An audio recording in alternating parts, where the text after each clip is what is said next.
Okay, here we are at the airport, getting ready to go. Well, we made it from Pensacola to Atlanta, and we had lots of problems and mix-ups, and I'll tell you more about that soon.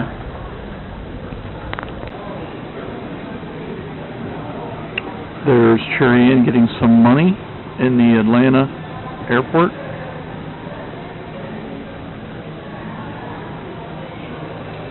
Trying to figure out how to work the machine. So they had her ticket for the Atlanta to Tokyo flight all messed up, and we stood at the counter for probably an hour for them to delete and recreate our tickets and all that. And by the time they got it all sorted out, the flight is full, and they separated our seats. So at this point, we've been from Pensacola to Atlanta, and now when we go to Atlanta to Tokyo, our seats are separate, and we're worried about having our seats together. Hi. Hi. Hi. Making all the money.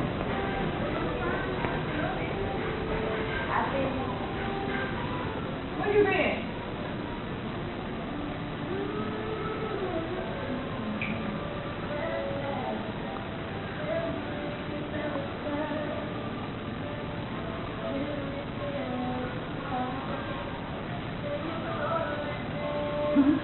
What? I know you're in heaven. You recording her? Yeah.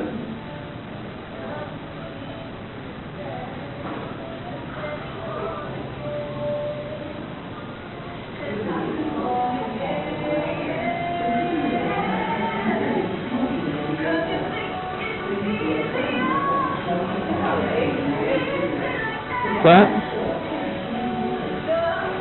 It's kind of like orange, huh? Oh, yeah. Somewhat.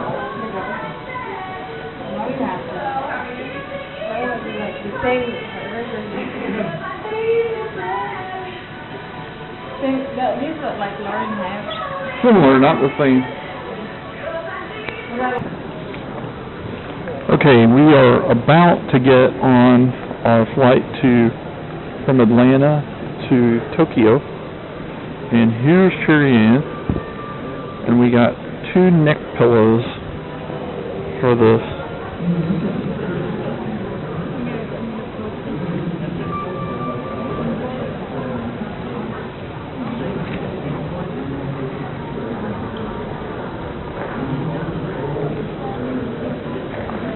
Good? Okay, we are boarded the flight from Atlanta to Tokyo, and it's going to be, they made it 45 minutes longer than it was supposed to be. It was 13 hours flight, now it's a 13 hour and 45 minute flight. So we will see you soon.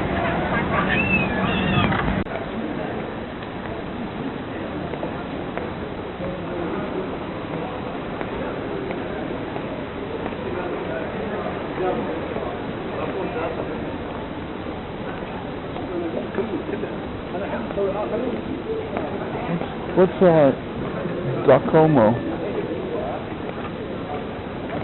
Honey, tell me where we are. We're in the airport. Where? We're in Japan. We're in Japan? Yeah, in Which airport?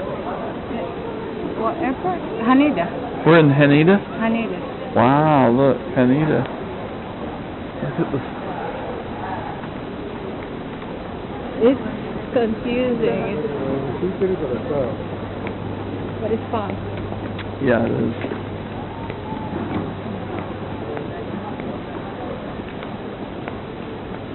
You want to just look at their stuff?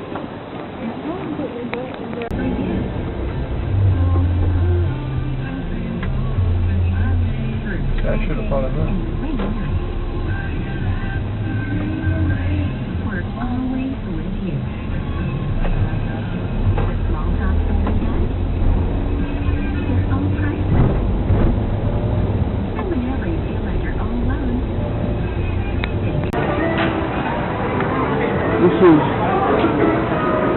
Mall of Asia.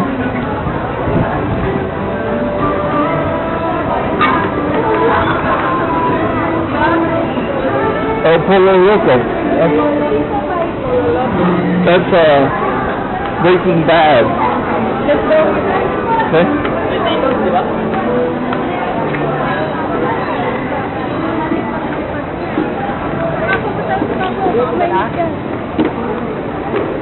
Mall of Asia.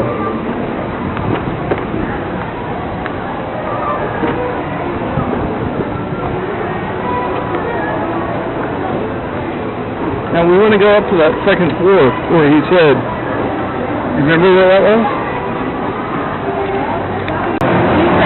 Alright, we're in Mall of Asia. That's what it looks like. Krispy Kreme donuts.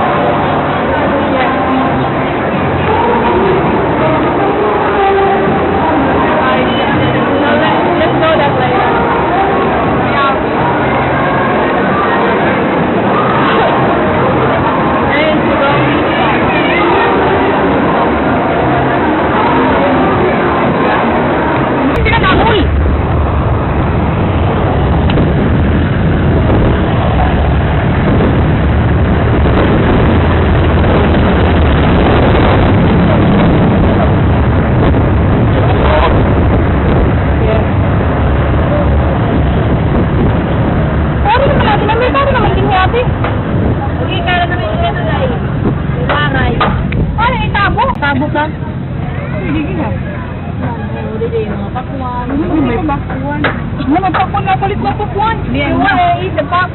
Watermelon over there. Really? And then put watermelon. Sure.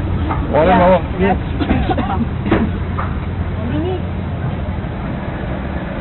Ate Ashley, mawas na. Sige na, Ashley. Mama. Mawas na, Ashley. That's Dane's house and Robbie's house. Really? Cool. We're going to stay there tonight. All right. No. You're going to be like this. It's so hot. Also in house. It's very hot. We don't have electric fan. Wala pa po electric fan dito na ako. Bakit naman sa musi? 185.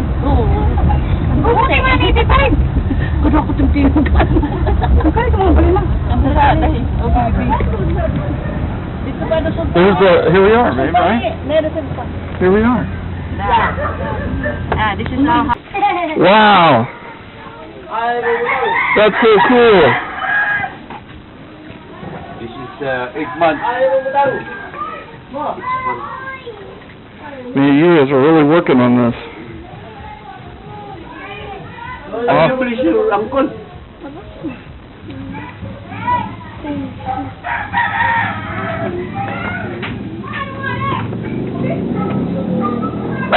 Okay, go left.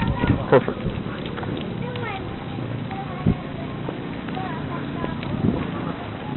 My wife now going to Vietnam. Oh, is she? Yes. And then after Vietnam, they will go to Cambodia. Cambodia. Yes. Wow. That's for teaching, right? Yes, after just on the summer tour. Summer tour. Yes. Well, that's excellent. That's great. They have to perform the the dance, the cultural dance. Yeah. Yes, and then It's like required. yes, and then Required training. so they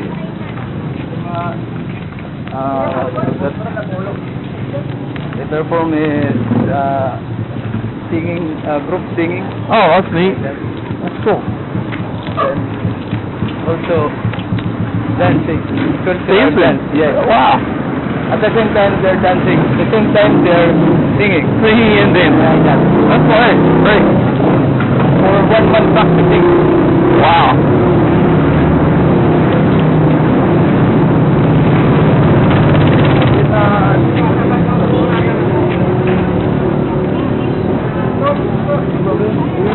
Okay, yeah, good. You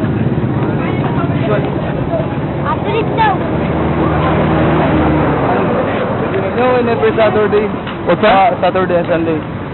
Market? No, this one, yes. That's cool. It's from rural, people from rural area. Yeah. They come here to sell their goods. Hey, no, sorry. This one goes. We have to go there. Hey, sir. We have to go there. Okay. That's fine.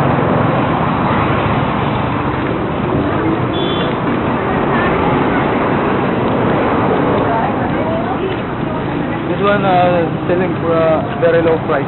Yeah, eggplant. Good price.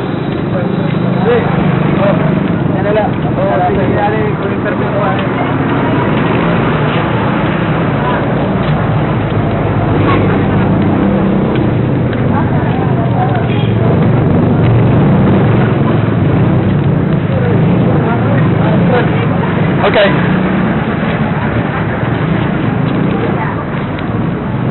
Let's get,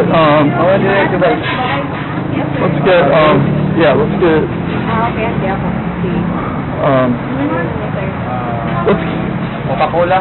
3 Sprite. 3 Sprite, 1.5. This one. Small one. Yeah, 3 of those. 3 waters. 3 waters. Can I have one now, 17? This is 15 pesos each. Okay. And then this one's also 15. Okay. And what else can we get that we would like? Okay. Let's see. Yeah. Let's just get some that the kids will eat this, right? Yes. Let's get. Tell them we want 6 bags for that. Get 6 bags. 6. Yeah. Any of them. Uno mali. And then assorted lang. Assorted. Yatos, just pearls. And then. Very unom lang ang focus na tanan. Unom lang. Assorted lang. Assorted lang. Okay. Okay, and then. Assorted lang maunom. Let me. Hindi mo kaya na kasi that's 264. Okay, let me get. Wait, I'm gonna ask you the hot drinking. Yeah, let's get 6. For a while. Ato nga, one specific. Maunong. Asking, kakain nila. Dili tayo na. 6 of those.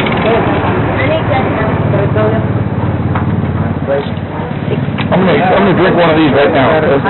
You take whatever you want. No problem. What do you want? Finish eating. Okay. You're done bread.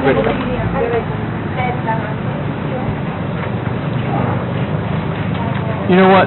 Let's get.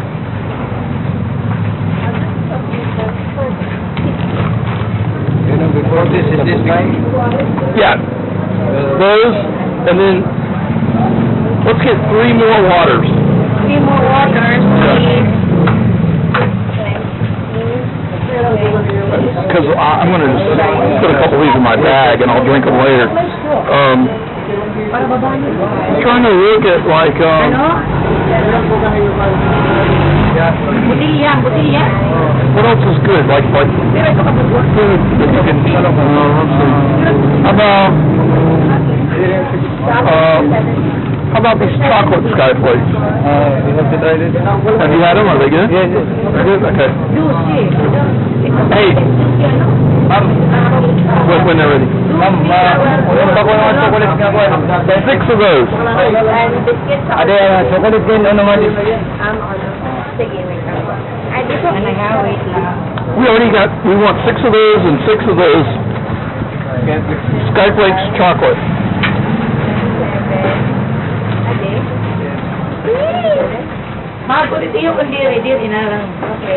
And huh? Okay, that's good. We'll take those. And then yeah, that's fine. That's fine. Wait lang ha, kuya. 1, 2, 3, 4, 5, 6. Let's see if there's anything else we need. I think we're pretty good.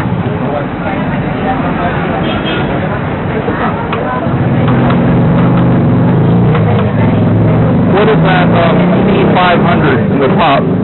That's one, Is it years? something? I don't want No, to. not dirt. This one is a thick. A tea? Yeah, thick. Yeah, let me get one of those. Also daw ano nga, real thick. Yeah.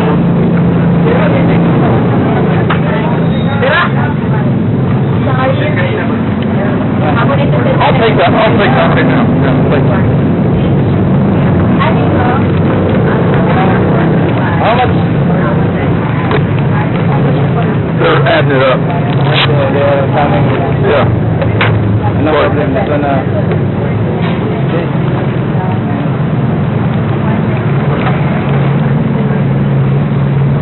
before this is the boutique before. Really? 405.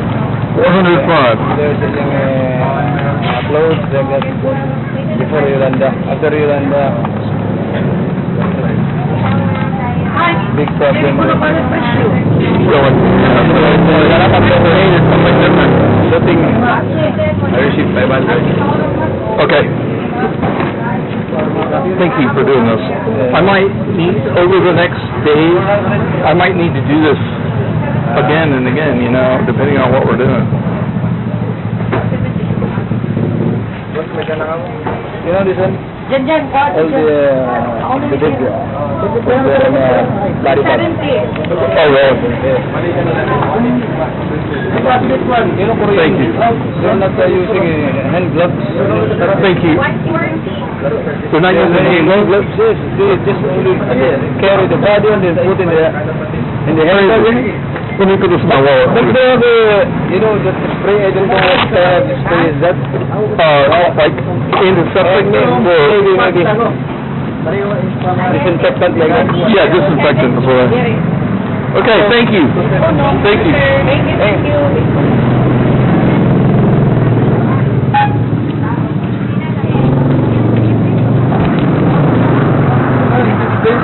Even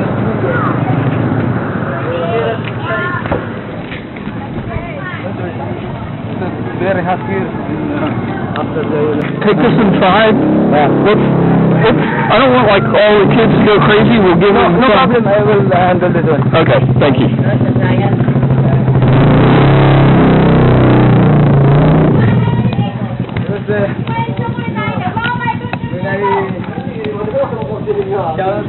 Thank you. Yeah. Hey! Ano yun? Snap na mo ko, no? Ako,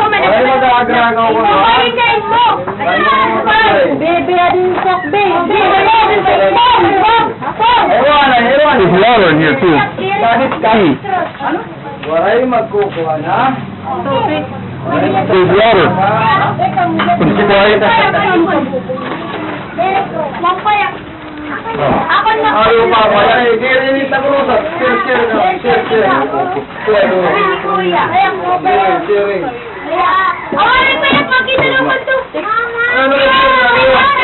Let me have one of those. Guys, Okay, like the chocolate one or the... I'm gonna take one of each. Ano yan? Take it down. Baka na nakukuha ko na. Yaw nga, sister. Honey, this is just to get by on, you know. I want one regular. Give me one regular and one chocolate. You have to keep this one. You have to keep this one. Oh, yes. How much? How many? Two. That's good. Sorry.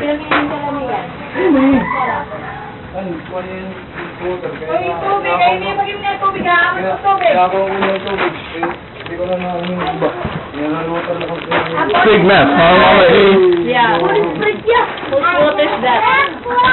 You want one? Here. There's water there. I was going to save these Oh, yeah. for me, because I can't drink your water. I have to have bottled water. But you can have one. I'll go get more. There's Sprite and other... You want... Honey, give Mama G a water. May narinig Sprite. Okay, nainom yan, nainom. Vince, tagi na ni Sprite nga. Tagi na, Vince. Give me... Here. Hi, dalo. Take that one. No. I want Sprite. Oh, she wants... Ano kaya? Sprite. Okay, what are you naman Sprite? Hindi na dito man. Hindi ka siya. Amo na ito. You want water? You're good, okay. Atin sila sa Lloyd. mainom tulong. Naborito na. Bayaw! Bayaw.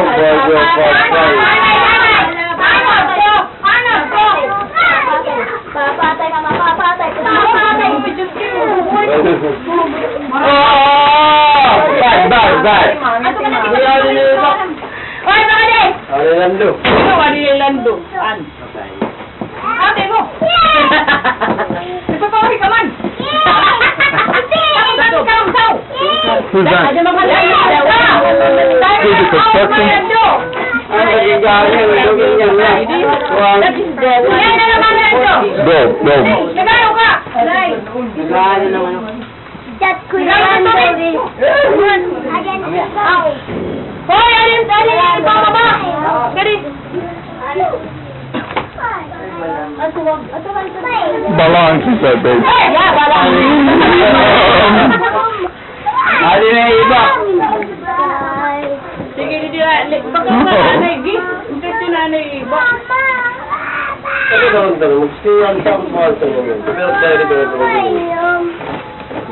Wala naglalabot. Adi makampi. Awado ka lang dito. Mga gusto ni Diyos yan. Wala ni Diyos na iba. Ay, no, pwede na. Pwede kini mama. Ako na ito na naitingin daw ito. Inawag bisag dada mo babay nga sila pag binaro da yun. Pagkinkin ka na mawala. Ay, na nagso. Pagkinkin cellphone. Nakabuting kamay na yun. Pagkinkin ito. Puro ni kinkin cellphone. Kinkin cellphone daw. Ako nini. Siguro ang papel na rin. Nagbuti niya, gay.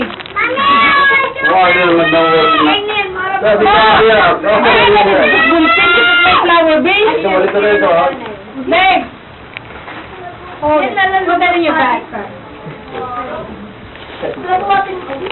We have a juice here. We mix this. We got powdered tang. Tang is good. Papel, ma.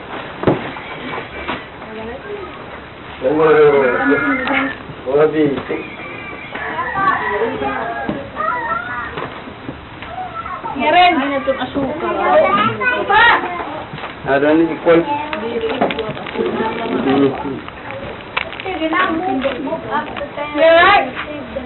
Yeah, I just got to where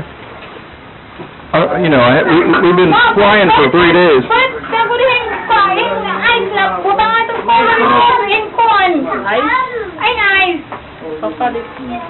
Yeah, you papatanin ice. What are you asking her, honey? Here and cooler. Ikaw sa sugar. Honey, what are you I'm asking? talking about What? We have a cold water. What we should do, for the whole time we're here, is maintain a big gigantic cooler of ice and water and drinks. Yeah, that's what I'm doing. And I'll do it. I'll do it if someone will just take me to get it and get the cooler and everything. You want to go to the ice plant? Not right this minute, but I want to do it the whole time we're here. Let's keep it going. Mag-order na kung tubig dito. Upat ka rin, kita kin-order. Hey, so you're gonna fall in line because there's a lot of people gonna get some ice. So we need to do it quickly? Well, it's up to you if you're ready. If someone will take me to do it, I'm ready right now. She told me to put that. That's what I need to do. Ini? Oo. Ako na rin masuot. Ay, yung labad. Magagamang sa nagtanong ka na. Ang marakso ka ito ka ng lalaki. Ang ka ng lalaki? Ako, ano mo usay? Ano na pa eh? Honey, if someone will take me to do it, I'll do it whenever. If someone will take me to do it, I'll do it whenever. Ay, manulat to. Matindi ka.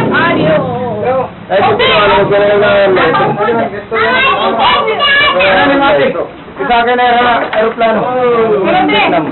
My wife. Ha? ka mo. Airport? Wala ka mo airport. So, Agnes, Yeah. can you put these with my black bag? Pinatag ko na. It's in that room. Okay. Just put it with it. You don't have to put it in it. Just Yeah, put it yeah. down. And I'm gonna Okay. expect to drink those later. Do not get that. Do not get that one, ha? Tato na mabali yung kursiya yung butang mo ng rock. Hi, man. Sige nga, ibigay na. Kau man niyo. Ay, pabutang ako kay kakastoryon ko. Mati. Ay, butang kay kakastoryon ko kay ikaw. Jir ka siya. Ako na yung ni Ansi. Ano na ito yata girl? Ano yan? Anong ginatag? Yan ito. Ako siya, nari yung malalasiya. Susugo na naman yung bata. Ano siya gusto? Susugo. Kaya ano ba yung kapatuan? Hindi, katulog pa ito gusto Meron ko ano ni. Meron sa lang ng 2.5. Ano mo mga ating? Hangad! Alright, what were you saying about the falling in line with the ice? Okay, the ice. You're gonna, the driver, do you have a feeling you're gonna drive? I don't know who's gonna... Mag-iyan ka ako testa. Pagpun... Sirapi na rin ulo. Matapagpun... Ay, planta. Isusunod ako, ler. Atong puna. Isusunod ako, ler. Ang sige tara! Tutulog na ako, ler. Ano man dito pa, ler. Ya, tara, ya!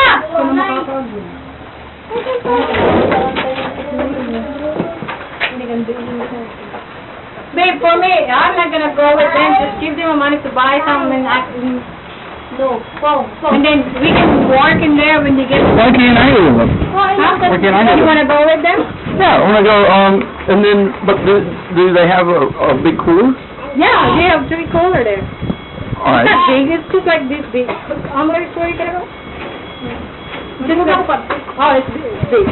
Alright, so, You're gonna go to the ice plant, and then you're gonna get some just follow. get the ice and then... Yeah, and then you're gonna drive the pirika. Oh, naginis yung sa atin na daw. Matanggo sa akin ito na. Magsunggo rin nila, birgo rin nila. Puro na lang ira. Now, if they don't want this, we don't have to do it. I'm just thinking that would be good. I think it's good because tomorrow is gonna be busy, and the line is gonna be locked. Alright, so who is the person who's gonna go with me to do it? Hey! Where are you? Can I be something na rin? You're welcome. Thank you. I hope you treat that good and learn from it. Hoy, kiss dad ano yan ko, mga kiss dad. Ayaw na. Teka lang, gusto dito, huwag kami tubig. Buwak ko nung wala ang buwak. Dali. Buwak. Kuri! Kuri! Buwak. Listen, so after we accomplish this cooler and ice task, then we're going to need to go and get Wi-Fi. Alright. Then we're going to need to go to the hotel. Hold on, I'm gonna finish this first. Okay, I'm just telling you that the plan is, and the day is, you know, we got to have a plan. Adito. Masukan. Adito. Mayroon din ako dili mo. Marami siya. Mama G, you want to do your phone now? You want to give me the... Later na lang. Later? You are busy and I'm busy. Okay, that's fine. I have to use my cell phone. Okay, all right. Well, that's fine. I'm just offering. Ayaw na yun. Wala mo po ni Gina. Ginagawa mo mga game ko. Yan mga iyo. Nangangawa pa ka mo. Kain ka tuloy ba? Huwag mo na contest.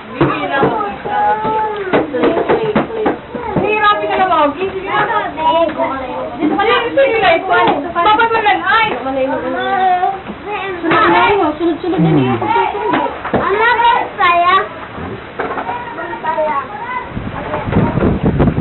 Saya mayak. Ipahangat ka dito.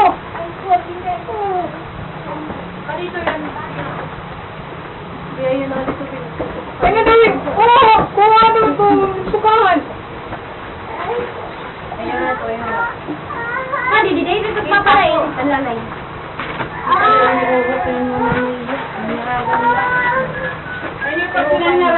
Ay, doon sino pa ni... Kuhanin trako. Ano si Madidili? Papakanin na, kasi papa. O yan eh, kuhanin. Iskan na ito kasi. Ay, sa. Sakay ka mo naman nila ito. Ay, mani. Sige na, kapal nila ito. Kapal nila ito, ay. Ano mo?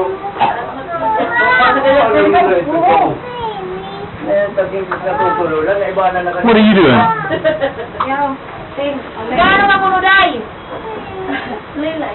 Baby, you're gonna go with Rafi. And you ride the bike up to the pedicab. Okay. Whenever he's ready, let me know. Tuwa na yung mga nando. Kasi yan, hindi pangarig mo dahil tama. Enjoy.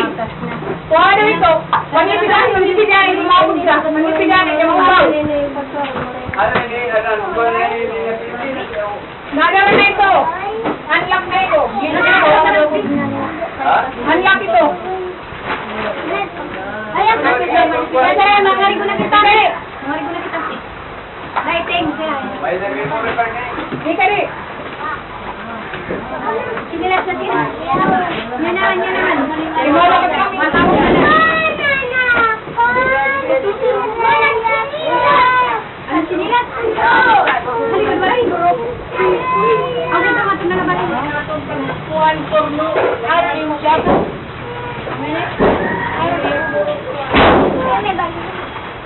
Mari na dapat porno. Para doon mo. Popcorn na lang. Maraming popcorn. Ano naman nagbuha dito yun? Asli, tinapan. Dalit si maayusok sila.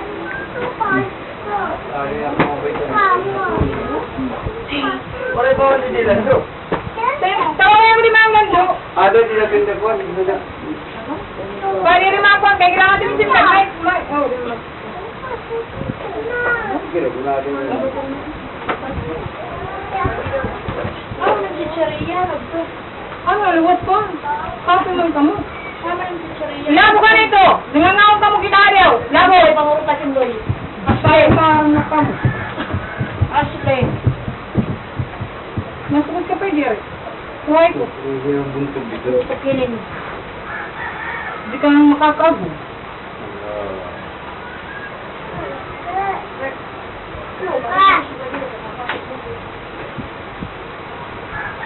What a nightmare! It's not a nightmare. It's great fun. But they're all... we couldn't have asked for it to be better. We've been here for an hour and a half and the UMAC truck shows up. Yeah, I know, right? We were worried about it not even coming while we were here. Uy, nagpakatawag ka kung nagluwag ka na Ano kita palitan? Ay! Ano ay? Dito ay plan ang dagpungan. Para butangan. One pot. Or tapos ang galing nagkuha an ice cube. May dito ice cube.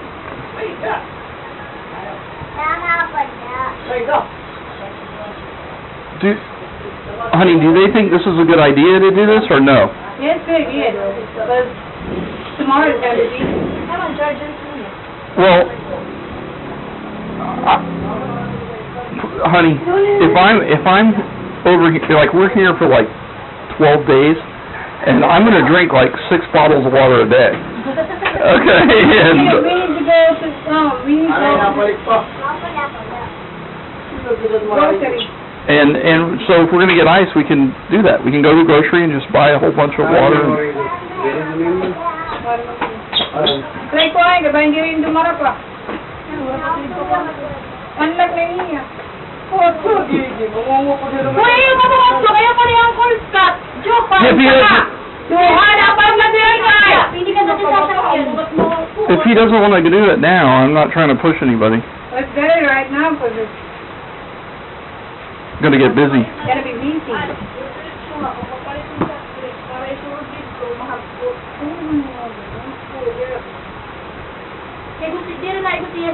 Kaya mo yung timkada at sigawas. Micro hindi pa rin. May turmal ito. Ako lang tayo. Uy, ay, anay, kaya ba madinasama Waray. Hindi mo pa ako. Jimloy, ara yun, panipig, Jimloy. Panipig na. Noy! Ashley! Kanipig! Ashley!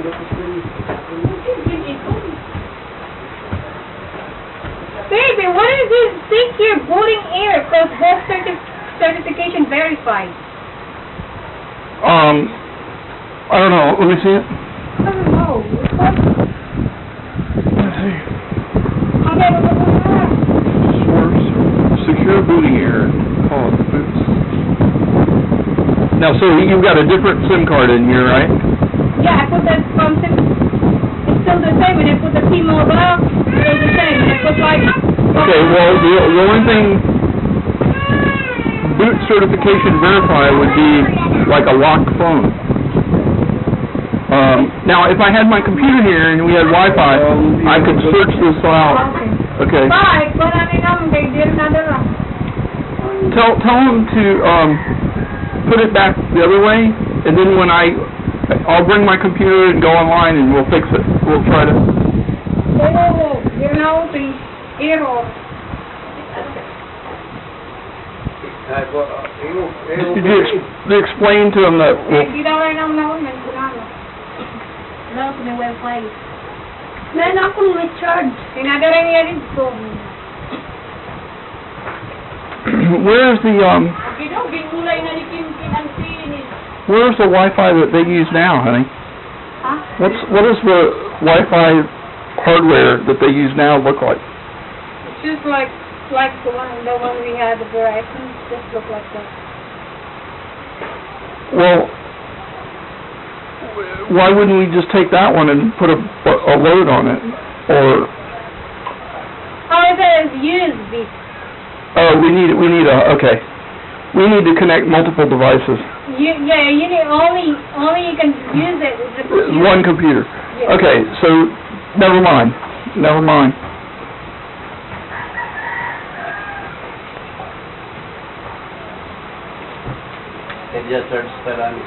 Yung madala kayo. Charge. Ayaw pag-abri nga, church lang. So did you explain to them that we're going to look? Okay. This not speaking woy for me is going to be hard. Yeah. So that you can speak waray. I need you all this. Look at my shirt. I know, it's okay, honey, it doesn't matter.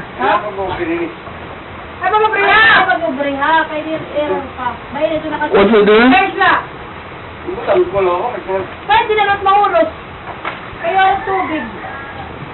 Pero may pagbayad lagi. Hindi ka niya hakatay. Hindi rin yung bayad. Ano? Istorya nga, istorya. Ay, pagyari sa iya. Hindi ka tapasabo. Ano na ako, tablet. What are you doing?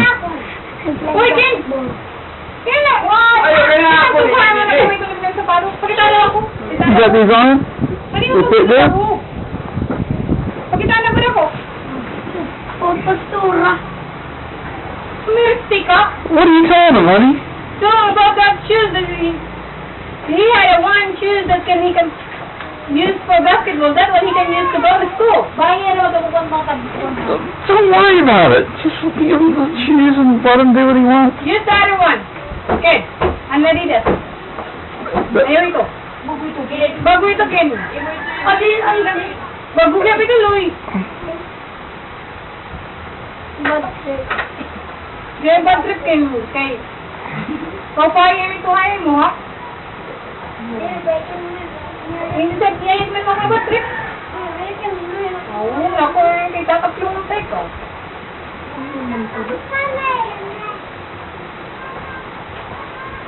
Ini ko. Kenapa? Sudah deh. Ini cuma mau.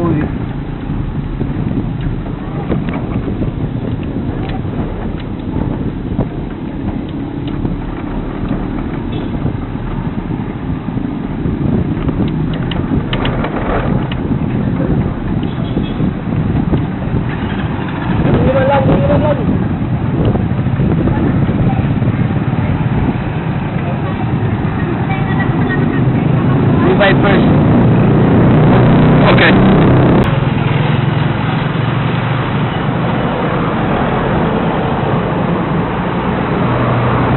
What's that? Small camera? Small camera, yeah. Video camera.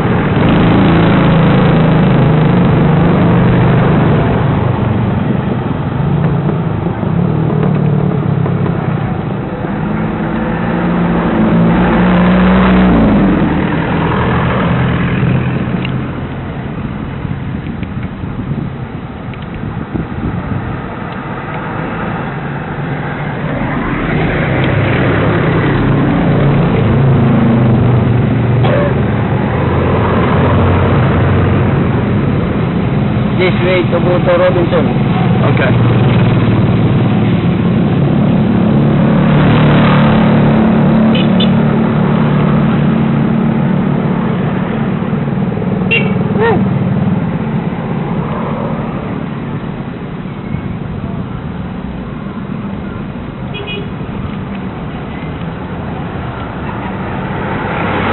Maikot 1/4.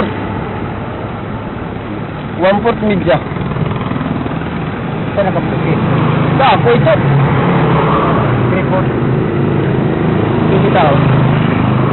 Ito tulo na kawanda ay ganito. Ano yan ito gawas?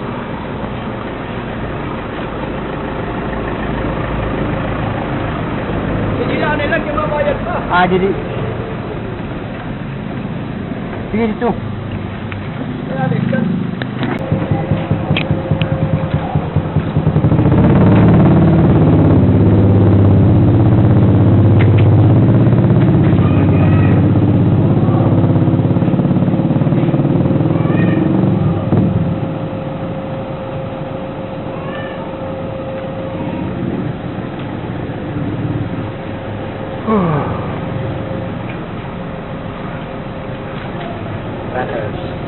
Yeah.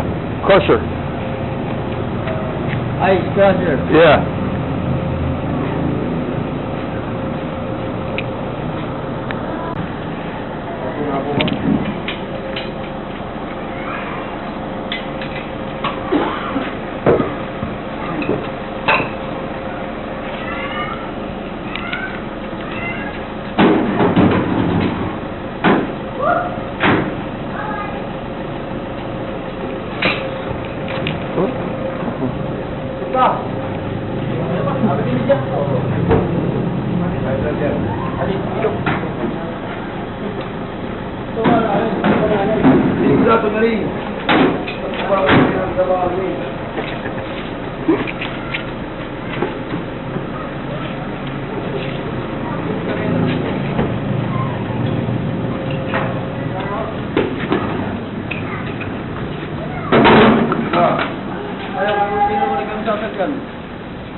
We'll walk out.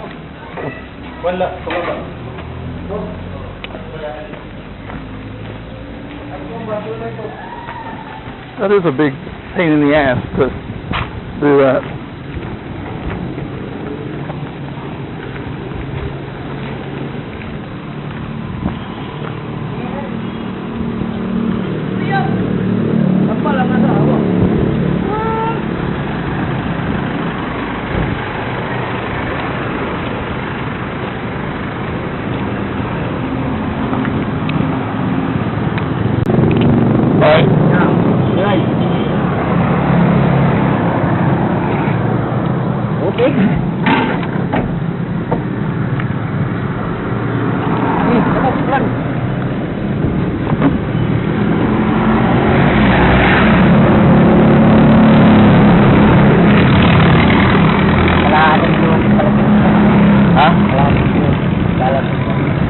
Una ni 1/4 lang. Ay, pero ito ay kabluki. Maigo. Ang paparin kayo.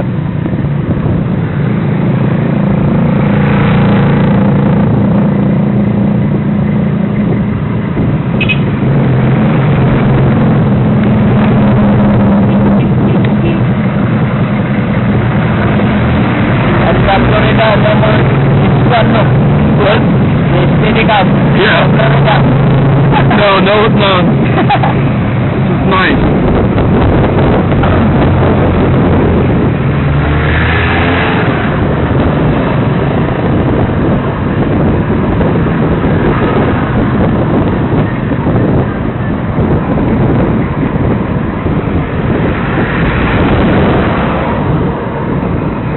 Here in the Philippines only. Made in the Philippines. Yeah, exactly.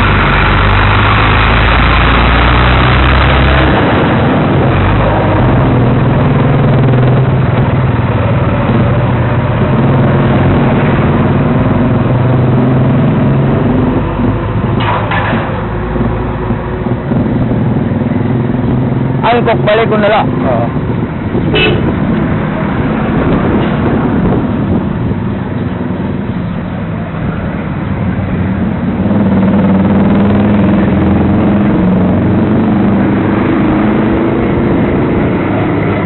Mabupat lang.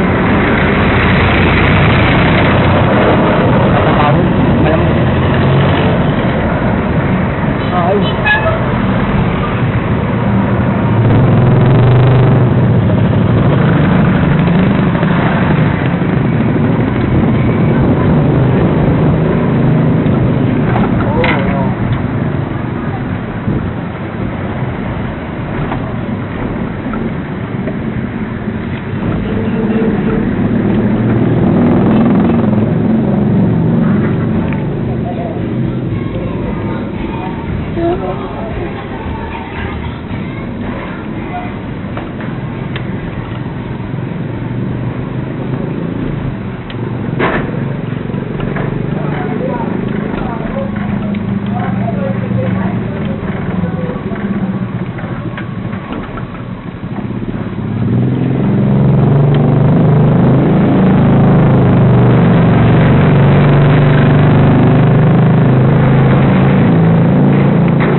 Ah, hindi gagi. Sinala, kaya luwag dito. Ay, stop.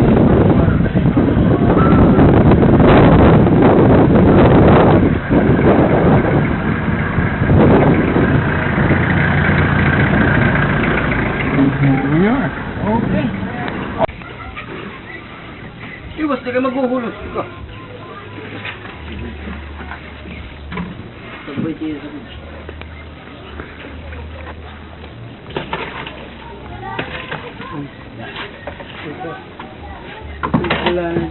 What's that? Lagi. Get out of the way! Sabi mo, kay pasaway ko.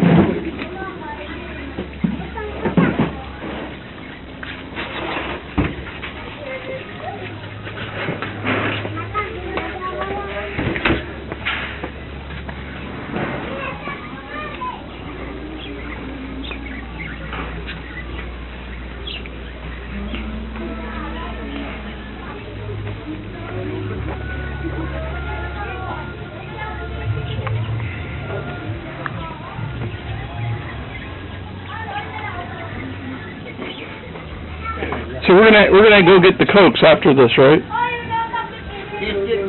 He's getting them. Oh, okay, great.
with my wife.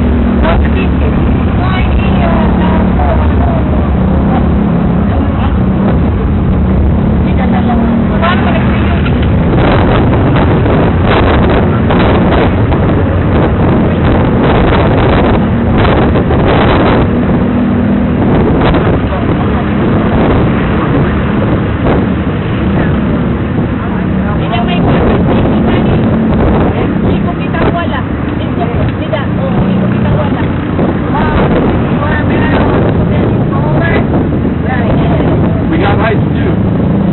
We can put the, we've got lights forward.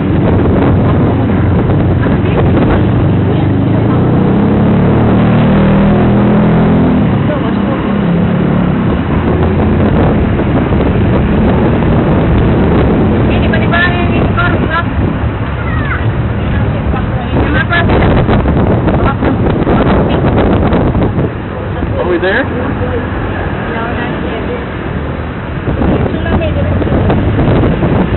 I got it from Papa D.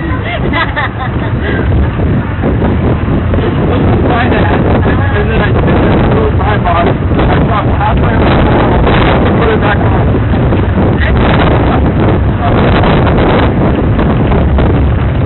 This hat that I'm wearing was a hat that my mom got when she got new tires on her Honda CR-V. They gave her like 6 of them. And then we didn't need them, so we sent them in a Philip buying box to the Philippines. And then my hats are in the suitcase that I couldn't get into, so I just borrowed it from her father. And now I'm wearing my hat that I had 2 years ago.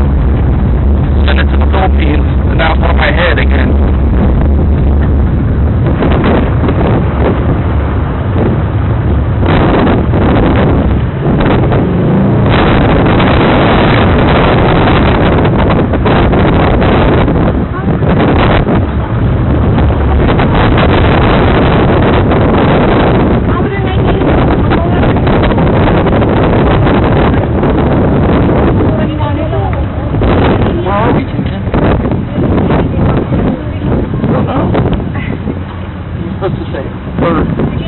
Whenever you don't know and someone says, where are you? Just say Earth. We're on Earth.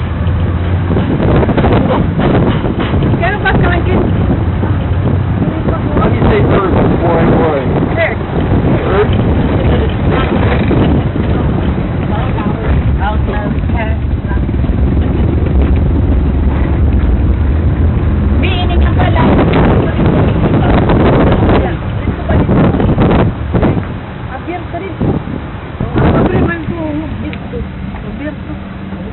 Dito naman, abierto nila. Sirado. Dinala. Is this it? We just wait, or what are we doing? We're gonna wait. Okay. Bakit? Saan mo ginagad kami? Kung natin na. Eh, pasulot ka. Okay, magkarawod. Ano, artista? Okay, dira ako. Kahit binagad na.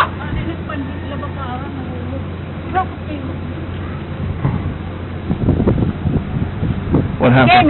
where we are.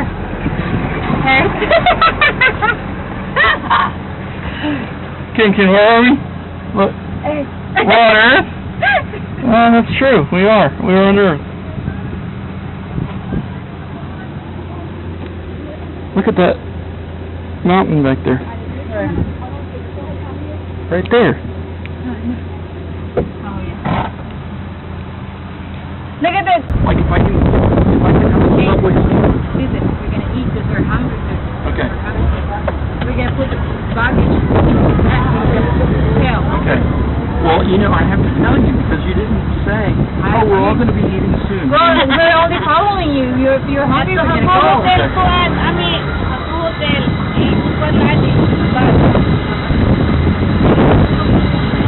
Oh, we're sorry. We caught something. Yeah, I told her.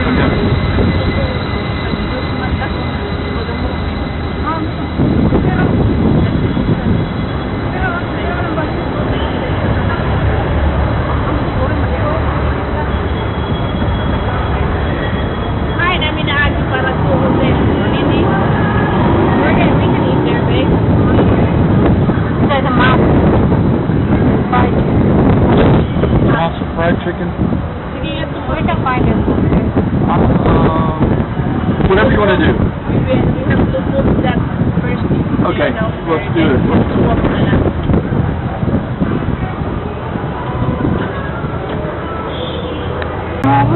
No, I'm Like this now. yeah.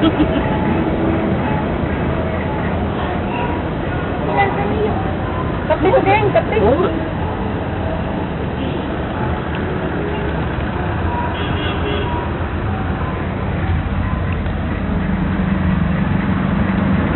Huwag gagawin ang tubig. Ha? Huwag gagawin ang tubig. Did you get wire hangers while you were there? All right, honey, way to go. When you're at the grocery store. No, we didn't. We just only grabbed it. Oh, fun.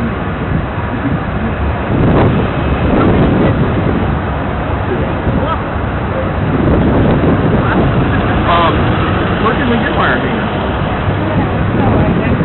We'll get it back. We can bring some hangers to Mama's house.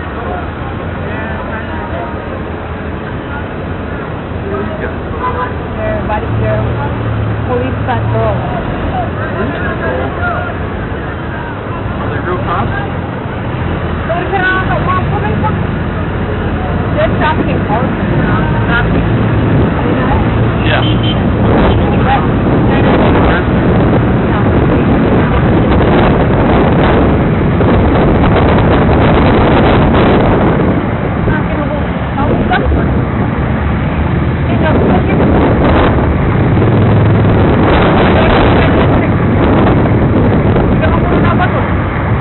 Ask them if you saw your car. Yeah.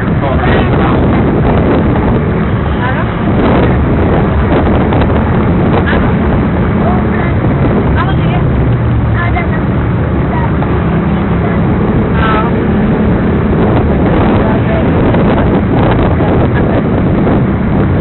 turned the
liquor Get 3 of them or 4 of them.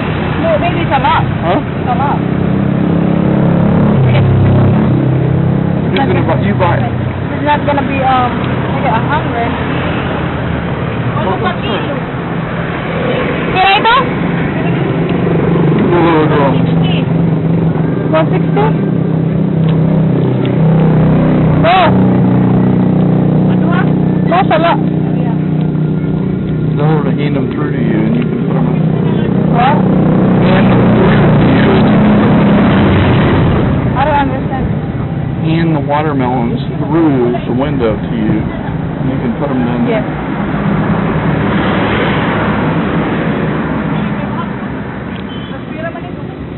Hey. Hey.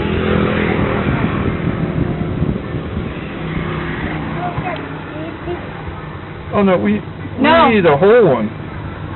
May lagi yan mga SSW. Uncut.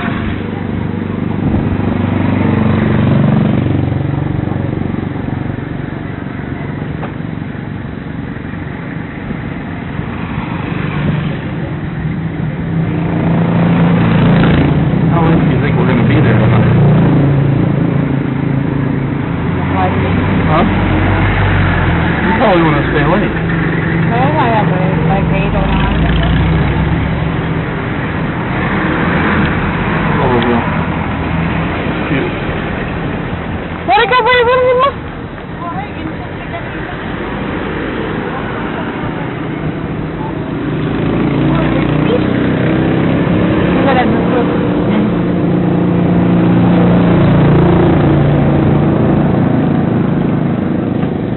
One. Only one. Only one? Yeah. Really? They get 3. Baby, it's a lot. One. I'm gonna have so much footage. I'm just gonna cut little bits out that look good. Sabi na mo, maduman.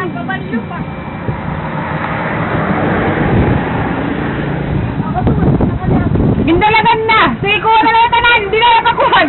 Gindalagan ng kwarta. What are you yelling about? It says, look. Get all of that watermelon. Is the order withdrawn all the way.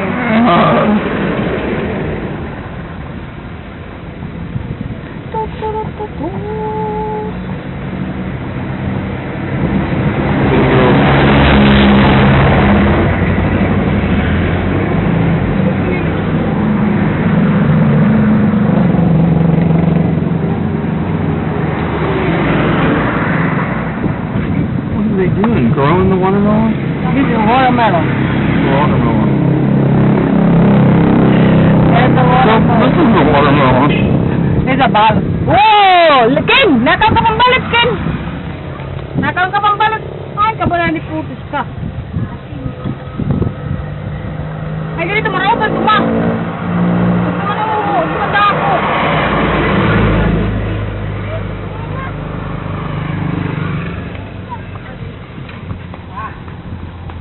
Ay, nabit na bigat na bata. Gindalagan, ma! Gindalagan ng utang. Sige na, dali. Purok gindalagan. Isa lang yun yung talagang kuya, mi. Oh, padali. What's she doing? We're waiting the little boy run and go to get a change. Oh, okay. Now it all makes sense. I said, come on, let's run. We'll put all that watermelon in the car. Oh, yeah, we steal all the watermelon. He left it I unattended. don't know if I can drive here. It's not make sense to me. I know, it's crazy. Amot nga ni kuya, mi, kung makadrive ak din, mi, makapoy man din, hi. America makes sense. Ha?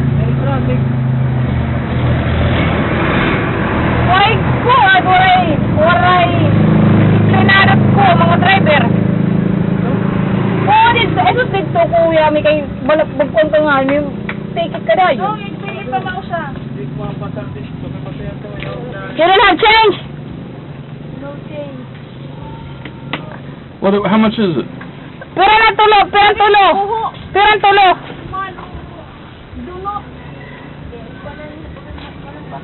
Pa. Ay naman pag ginawa pa, kaya hindi pagkatatao. Ika dito na kwarta, boy. Pirang tulo. I could have bought some real estate by the time we did this.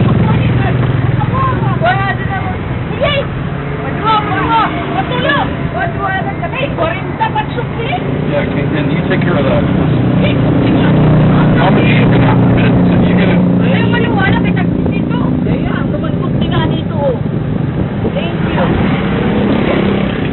Pick one up and. Ihatag dito ka namin ito para siya mga kuwan. Kuya, may kuwan. Para kuhan. Hindi siya una. For the boys. Huwag ko pala na tabulay. Alright. Good job, Mama G. Thank you. Good job. At ako na nagsinga uno.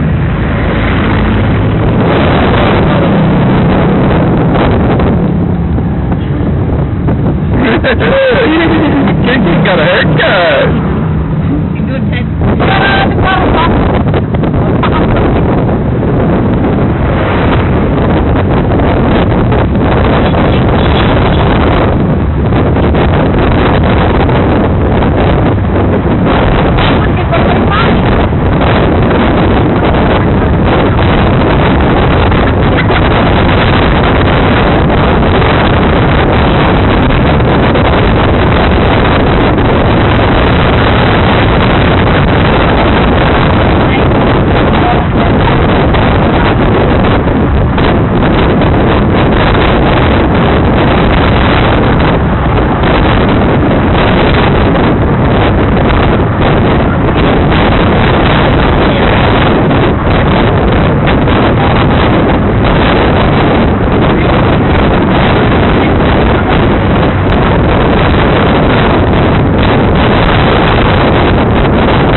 magaling din ba yan?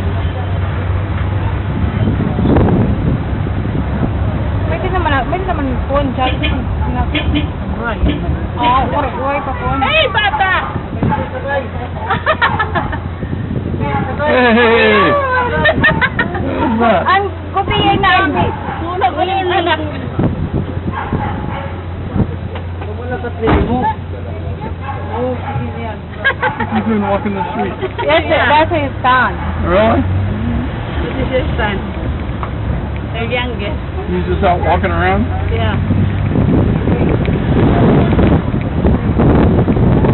Remember that building that when they moved when I had against the time? Kamu ba rin yung reaction? Yun ka lang. Oh, I don't know. Pagka na ito, Max, nag-inina yun.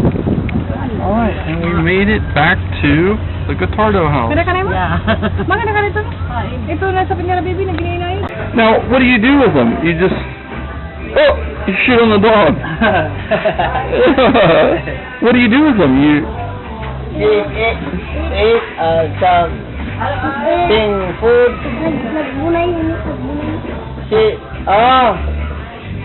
How many is in there? One? Two?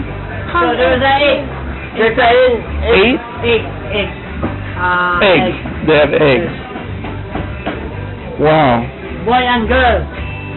They're married. They're married? Yeah. Nice.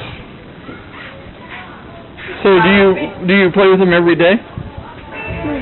Like once a week or how often? Every 2 days? Yes. Every 2 days? Wow. Hi, Lum. Is it okay if I walk over there and look? Yeah. I'm gonna look. I was trying to remember the kitchen and what it looked like. Now a bedroom. Cool. Uncle Ian. Yeah, I remember. Andres. I remember this. This is the flat TV. Oh yeah. Flat TV. That's crazy. But So- do you want this? I cook it. I cook this. You caught it? Those Do are. you want? It's nice. You- Seafood. Yeah, those are like scallops. Yes, sir. Yeah. That's balian. Malian. Yeah. You want this? You want to eat? I cook it.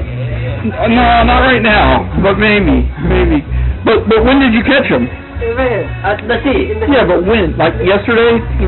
No. Last week? No. Today? Today. You caught those today? Yeah. So fish. But you were working today. No. My brother revived. Oh, you bought it. So it was caught today and you bought it. I got you. Those are like abalone or no? No. It's like a scallop. Yeah, those are real big though. It's very big. Look, do you have the meat? Let me see the meat of one of them here. Already fresh.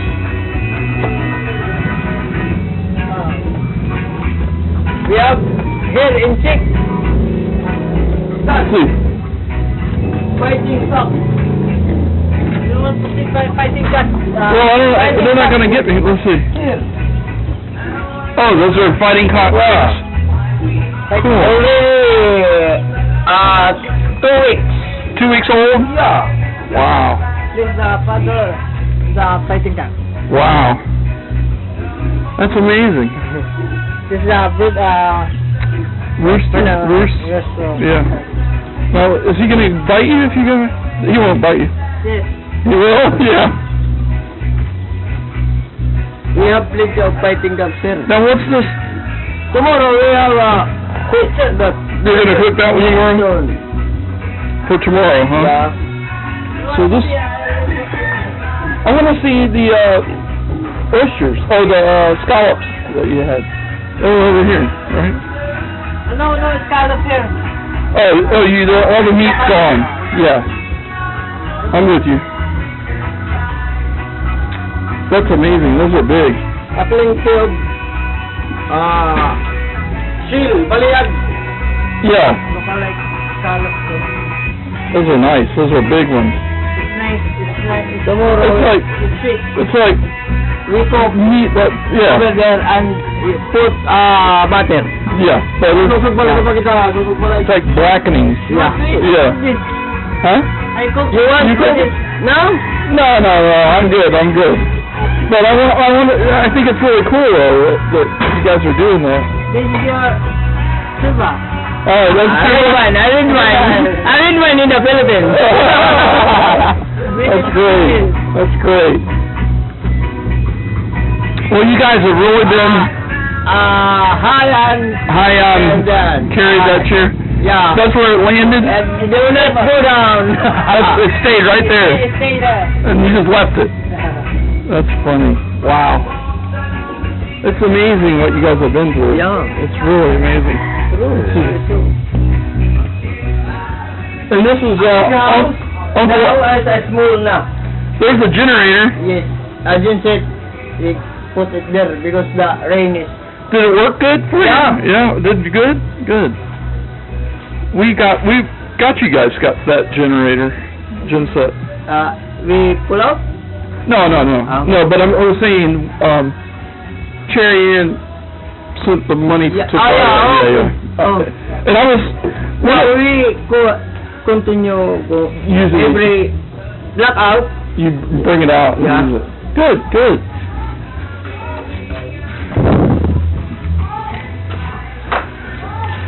Some of the people at my work donate money to you guys at one Here time. in Philippines. To your family, to the Gatardos. Yeah. And then I want to... Thank you very much. Yeah, no, that's all right. And then I want to film this, and I'll show them at work how you live today and what's happened, and they'll see the results of... I'm leaving to Manila after the Haiyan. Right. Everyone did. Yeah. So, everything go to Manila. Yeah. Well, I'm glad to see that you guys are doing okay. Thank you. Like this.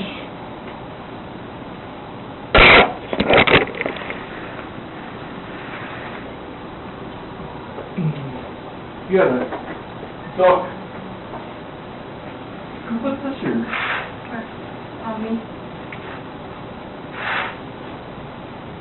Let's put this garbage can out here so we can use it from both sides. This isn't bad, Dave. It's not bad, it's alright. If you're good, I'm good. It's only near and got all there. Yeah, I think it's a good...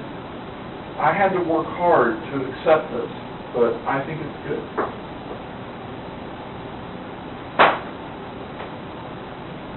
I was about to say, no, this isn't going to work.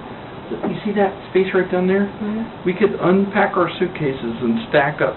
You stack up left, I'll stack up right, and we can put most of the stuff we need there. And then not have to open our suitcases all the time.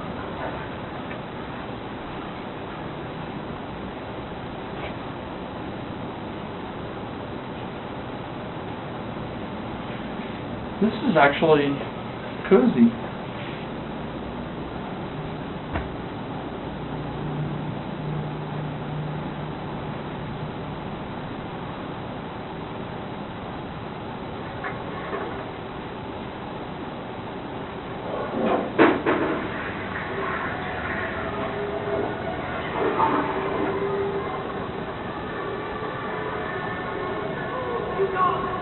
I hate that shit.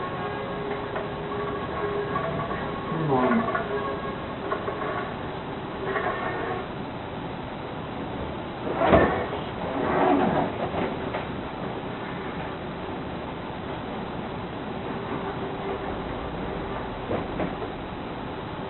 First, Aaron, what can we expect from this news conference? I guess Wow. It's fortunate that last night was Judge Cleveland cop verdict. What do we expect to hear? Protest arrest after judge acquits. That means they made him go free. they let him go free. So Cleveland is going to go crazy. Have gone better than expected. Yesterday there was a small protest that carried on in the evening. At least 12 people were arrested, 3 charged with throwing some sort of object at a restaurant. But other than that, it seems to be relatively peaceful. That situation is continuing into this morning. Nice, baby, actually. Cleveland. You agree? We're waiting for this press conference for an No problem, update. dear. Table!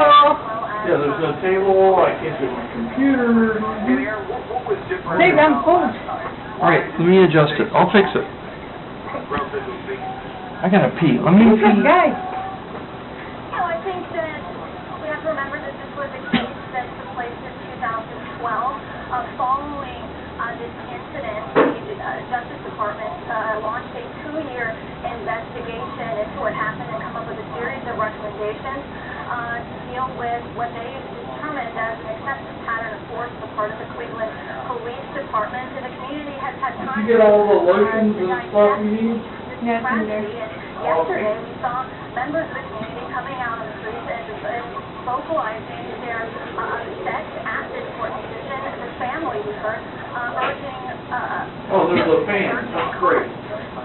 And speaking of that, what is the mayor and police chief, other local leaders, what have they said so far to urge the public there to keep the peace, even though a lot of people may be disappointed in this decision that was reached? Yeah, we heard yesterday from Mayor Frank Jackson saying that this is a defining moment for the city, but again, urging people who do come out onto the streets to protest, to remain peaceful, urging calm. And I expect that in the press conference that's about to unfold just here in this auditorium, we'll hear more of the same. Later today, there is a basketball game, a playoff game. We heard from hometown star LeBron James. He also urging peace, also urging calm, saying that sports can heal the city. And Aaron, just looking at the pictures that we're seeing right now, obviously, you know, there was some pushing and shoving in terms of some of these protests with the police there. I'm just curious what you observed in terms of the tactics they used that sort of kept things from going over the edge. It looks like it was a tense situation, but a lot of restraint was also exercised down that. from all appearances. Yeah, and I think also a factor was the police presence out on the streets in Cleveland. We saw the police out there in large numbers, even in the early hours no one of can this see you? morning. We saw plenty of police patrolling the streets, making sure the situation remained calm. Where's the, And I guess Tattoo. one thing that should not be We're gonna overlooked lose here, you're seeing tattoo. other pictures of these protests Wi-Fi. taking place in Cleveland. the part Oh, These the were tattoo. It's over here. You want me to turn it on? peaceful Now or change protesters first? their complaints about Now? what happened. Let me, anything get out of hand. I mean, get that going. a very reassuring people there. I've got a lot of charging work to do every night. That we Let me saw. see if I can leave this down. Yeah, I can leave this down all the time when I'm here. Then I could just set up. This could stay down all the time. Wary of what could potentially happen next as the day continues to unfold with the 24 hours following that verdict. But as the police here in Cleveland, a sense of calm, All right. a sense of order. Tattoo. And I guess walk us through the case. The tattoo worked very well for today. viewers who haven't It really did. on this the holiday weekend, so people are away from their TVs for a bit and not really aware of what was involved in this case. Can you lay that out for our viewers? I suppose we'll hear the police chief and the mayor talk about this again at this news conference that we'll get going here, hopefully within the next couple of minutes. What was involved in this case that really put the city, as you said, on the edge? So this is crazy. Awaiting news conference. Oh yeah, because we're in a different time zone. So they're going to hold a news conference and everybody's going to start rioting. This is awesome. They let the cop be found innocent. This is great. A car chase that lasted over 20 miles involving some police cars culminating in a parking lot of a school. It was over 100 shots were fired, killing Russell and Williams. The officer that was Okay, baby, it's on. Michael Belo, and I'm gonna have to firing boot up. 15 rounds from the hood of the car into What? the victims, but the judge in this case ultimately wait for the press conference to start. They're ultimately deciding that Belo had a reasonable perception of danger when he did that. He was ultimately found not guilty of voluntary manslaughter as well as felonious assault. And Aaron, this is not the only case that people in Cleveland are following closely when it comes to allegations of police brutality, police going beyond the lawful exercise of their duties. There's the case of this young boy that really captured the nation's attention. And I suppose, in looking at this case that was just decided in the last couple of days, I suppose people on the streets there who are protesting, they're lumping all of these cases together to say what is wrong with... Oh, what I need to do is charge these batteries. Bad. Oh, it looks like the press conference started now. Press conference. Let's move on to the press conference. Probably today. I also want to thank those protesters and demonstrators who were responsible in exercising of their First Amendment rights yesterday evening and night. They served as an example of peaceful demonstration and dialogue that will help us to move forward a positive and substantive reform and forge better relationships between the police division and the community. As I said yesterday, we will and we continue to encourage people protests and demonstrations. However, we will not tolerate activities that cross the line. The majority of the protesters yesterday were peaceful, although aggressive at the end of the day, but still peaceful. In the evening, however, there were some who crossed the line, and as a result, they were arrested and they crossed the line in some cases by assaulting bystanders, which is tolerate. So I'm going to have the chief come up and talk to you about, give you an update as to where we are, where we anticipate going today, and then give you Maybe that suitcase looks like it's been through hell, but it's doing its job. that were made yesterday and why. Chief. Thanks, Mayor. Good morning.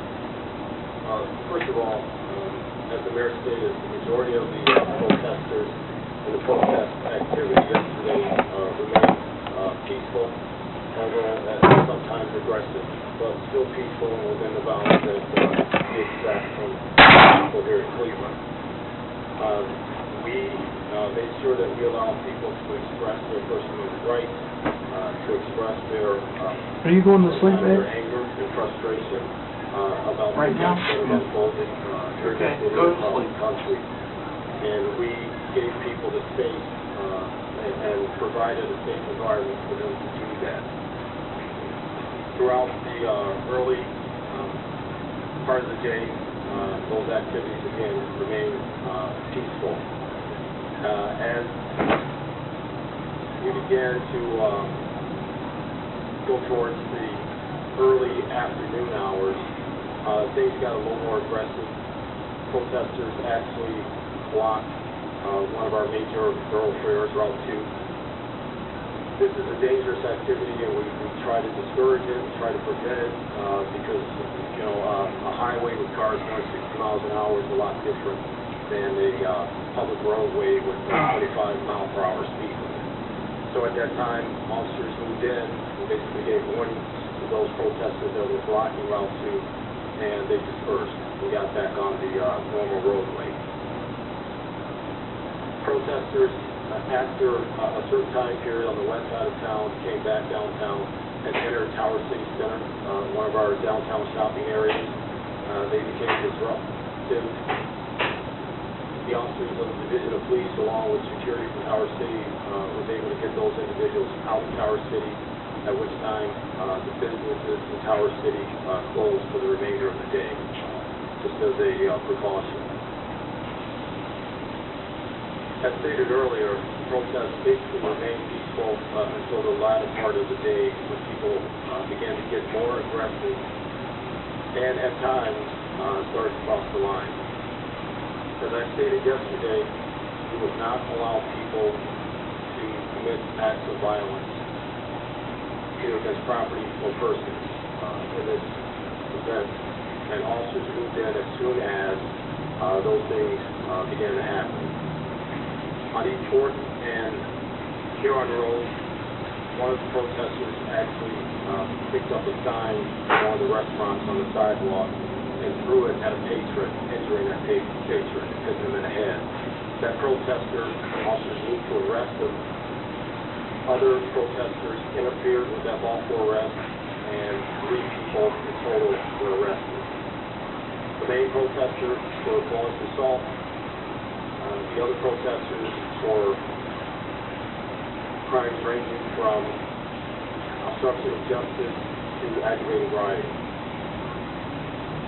The protest continued from that point and moved to an area of East 9th and Euclid, where we had incidents of protesters actually pepper spraying patrons that were seated at restaurants in their patio areas or walking down the street. Officers again moved in and made arrests. Later in the night, we had an incident that happened at East 4th Street in Euclid on the 4th Street Restaurant Row, where protesters again attacked bystanders. At this time, officers moved in, and the order was given to disperse the protest because it was becoming increasingly violent, not so much against officers, but against normal, everyday citizens enjoying downtown. Officers made several arrests at that time, and orders were given for the protesters to disperse. Of course, most of them refused, at which point we made several arrests as the night went on, and we attempted to disperse the protest. This all culminated later on that evening in another confrontation on West 6th and Johnson Court, where protesters were again ordered due to the violence to disperse. They refused, at which time we brought in enough officers to make several arrests. Those arrests were as follows: 71 total individuals were arrested. There were approximately 39 males arrested, approximately 16 females arrested, and out of that there were also some juveniles arrested and other adults. We only moved in to make arrests when things got violent. The protesters refused to disperse.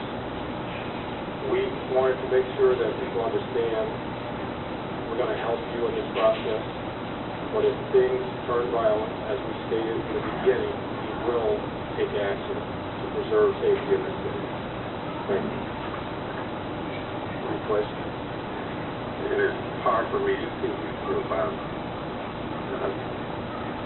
So there you have it, Cleveland Mayor Frank Jackson, the Cleveland Police Chief, wrapping up, or getting into some questions there at that news conference in Cleveland. But wrapping up essentially what happened overnight with those protests in that city, and thankfully largely peaceful night there in Cleveland, with just some arrests being reported by authorities there. We'll keep tabs on that, and if there's some major developments coming out of Cleveland, we'll bring that to you. But getting back to the topic at hand this morning here on State of the Union, ISIS. Iraqi forces are preparing a counteroffensive against ISIS after the terror group had one of its biggest weeks in nearly a year. ISIS controlled both the ancient Syrian town of Palmyra as well as the city of Ramadi, the capital of Iraq's Sunni Anbar provinces, the two big developments in the last week. I'm joined now by 2 lawmakers who have a lot of familiarity with what's going on in Iraq. Democratic Congresswoman Tulsi Gabbard, she served 2 tours of duty in the Middle East, and Republican Congressman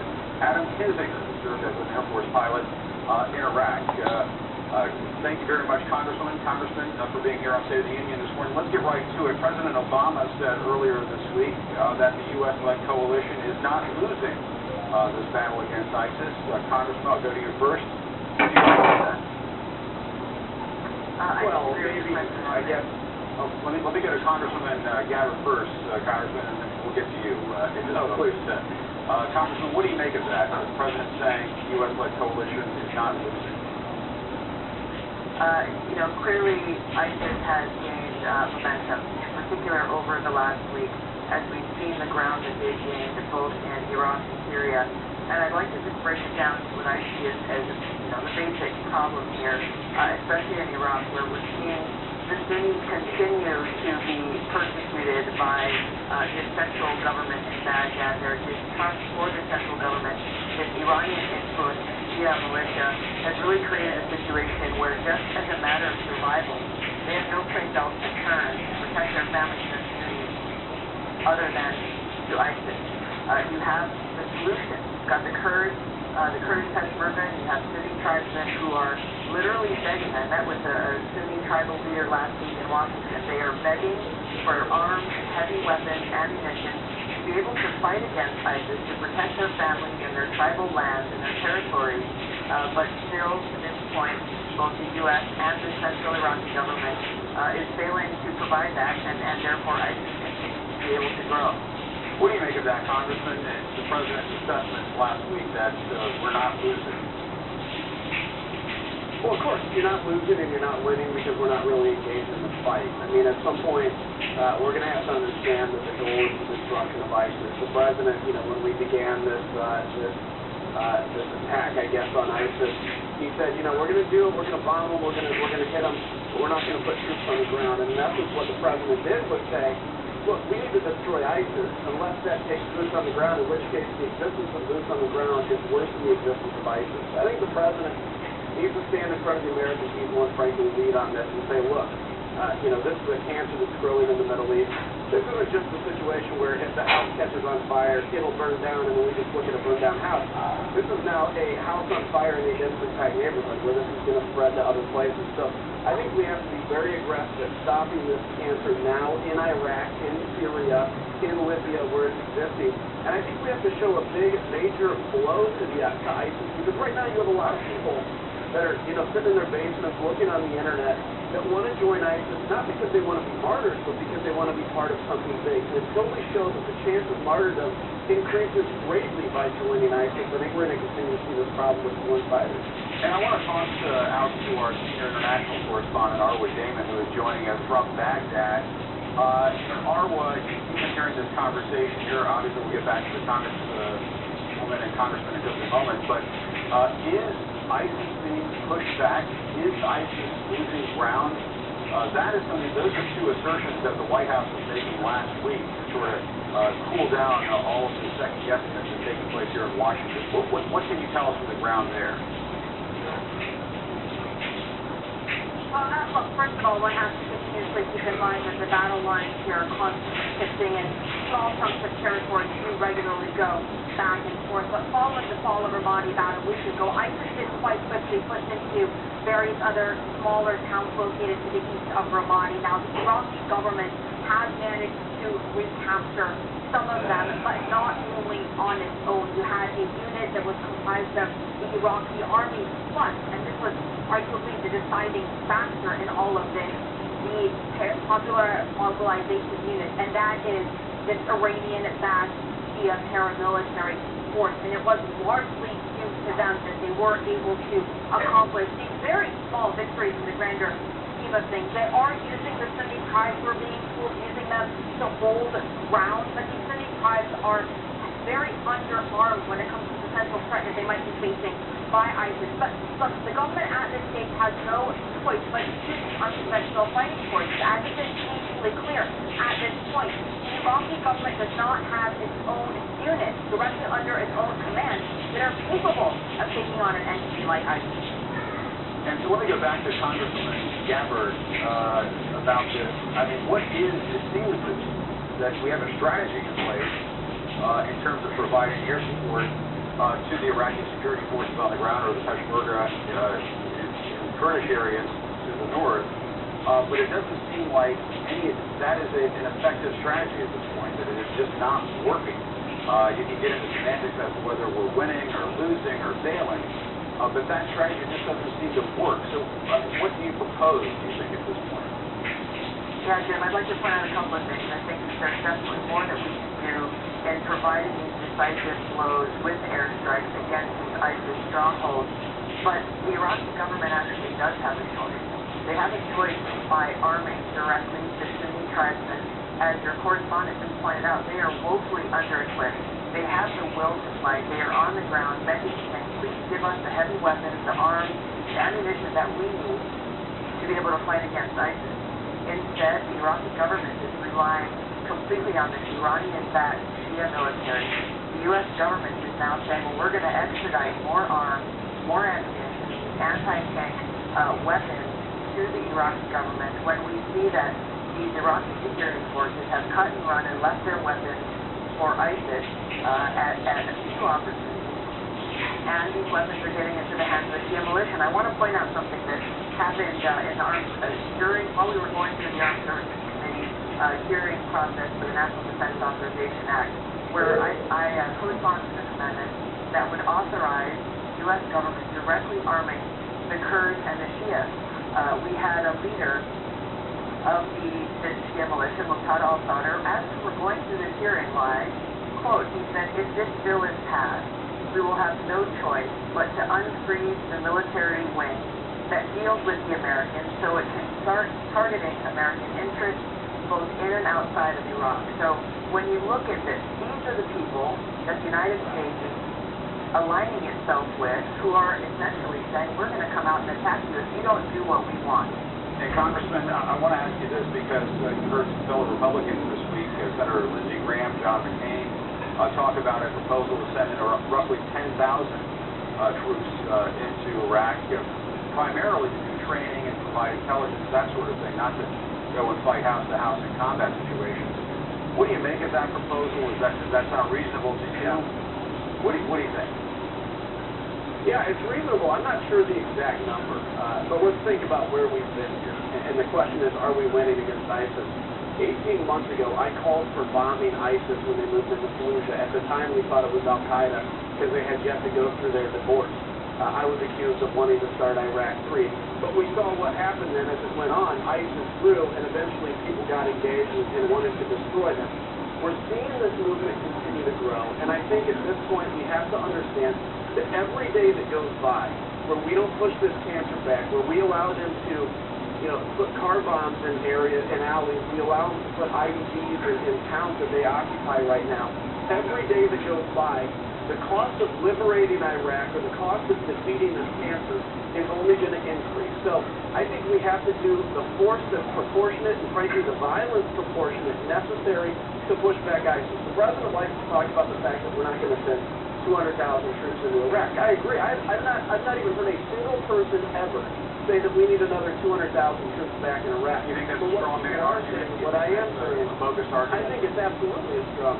I think absolutely. If you see how the president argues a lot, he likes to put two false choices up and say he's the one in the middle. I think the one in the middle right now is saying, what do we need to do to be able to embolden the Iraqi military where it exists, to arm the Peshmerga? I agree with policy, arm the Peshmerga, arm the Sunnis. The problem is the Peshmerga can't liberate all of Iraq. They have a 600-mile border with ISIS as it exists today. They're struggling to maintain their own territory. And Congressman, it's a complicated battle. It is, but I guess, what do you make of what Congressman Kinzinger just said there? He's okay with 10,000, maybe less, maybe more troops going in there, but you know this, deployment after deployment, it's breaking military families across this country on this Memorial Day weekend. That may not be the news they necessarily want to hear. More and more lawmakers calling for troops to go back into Iraq one more time. How do you prevent mission creep, Congressman? Well, I think it's important for us to really focus on what our mission and goal and objective should be, which is defeating ISIS. Let's look back to Iraq several years ago where we had over 100,000 U.S. troops there training the Iraqi security forces. After the United States pulled out, we saw how these Iraqi security forces lasted. They cut and ran and dropped their weapons when they were faced with their first real battle with ISIS. So the issue here is not about how many U.S. troops can be sent to train these Iraqi security forces, because you can't train into someone the will to fight. They don't have the will to fight. This Iraqi security force organization, you do have people who have the will and the courage to fight, as we've seen time and again with the Kurdish Peshmerga. Now these Sunni tribes are asking for the equipment they need to protect their families and their communities. And yet, unfortunately, we are still not taking care of them. We obviously have these boots on the ground there who are ready to fight. And we're going to have to wrap it up there. Congressman, we've got to go, but we appreciate your time. Go ahead and jump in there. You got something to say. Well, let me just say real quickly, the American military wants to defeat our enemies, and I think they're ready to go. They're ready to be unleashed, which is necessary, and that's what they're called to do. All right, very good. And we're going to have Secretary Ash Carter coming up in the next segment, and he's going to be talking about, in pretty stark terms, that he believes that the Iraqi forces don't have the will to fight. We'll be talking about that coming up next. Ash Carter talking to our Barbara Stark. He reacts to the huge loss by Iraqi forces in Vermont.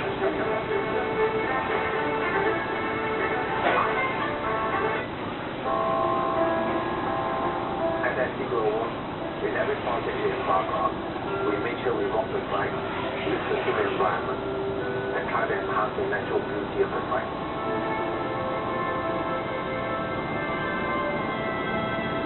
At Hilltop, we struck the balance between beauty and sense of space. There's really something very, very magical about it. You can't really put a finger on it. When you go in and you experience it, you'll know it. Several Park Sentosa is Singapore only beachfront residence. It was unbelievable that you can actually have a site like this in Singapore. There's a sea right in front of you. You have the beach at the side of you. You have the golf course to the side. It's all about listening to the beauty of the natural environment. That's what makes the difference.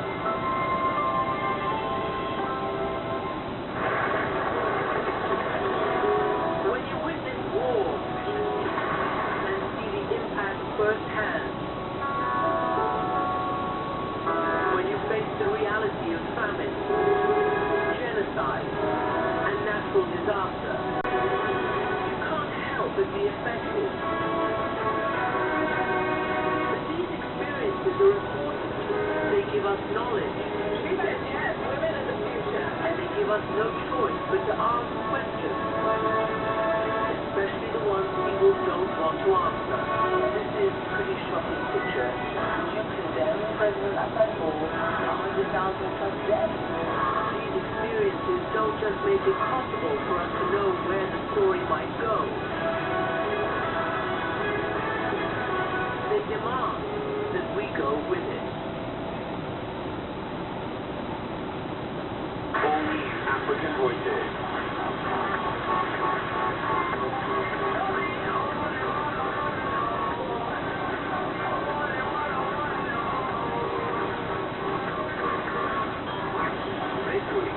Making a mark on the music scene. I'm an urban traditional girl. How about I create anyway? Only African voices. Monday on CNN. One of the greatest earthquakes since the country has evolved. A powerful 7.5 earthquake. Go to CNN.com/impact for information and links to charitable organizations and resources to aid these harrowing and predicted times to impact your world. China and India, two countries competing for the top economic spot. When it comes to manufacturing, what China's political system does is so manufacturing. I wouldn't give a blanket endorsement of the China model. One single party, one democratic. Our parliament can look dysfunctional, but I mean, as a citizen of a democratic country, you're thankful that it goes through this process, debated at every stage. We look into the big differences between the two countries and how they can work together on China Thursday on CNN.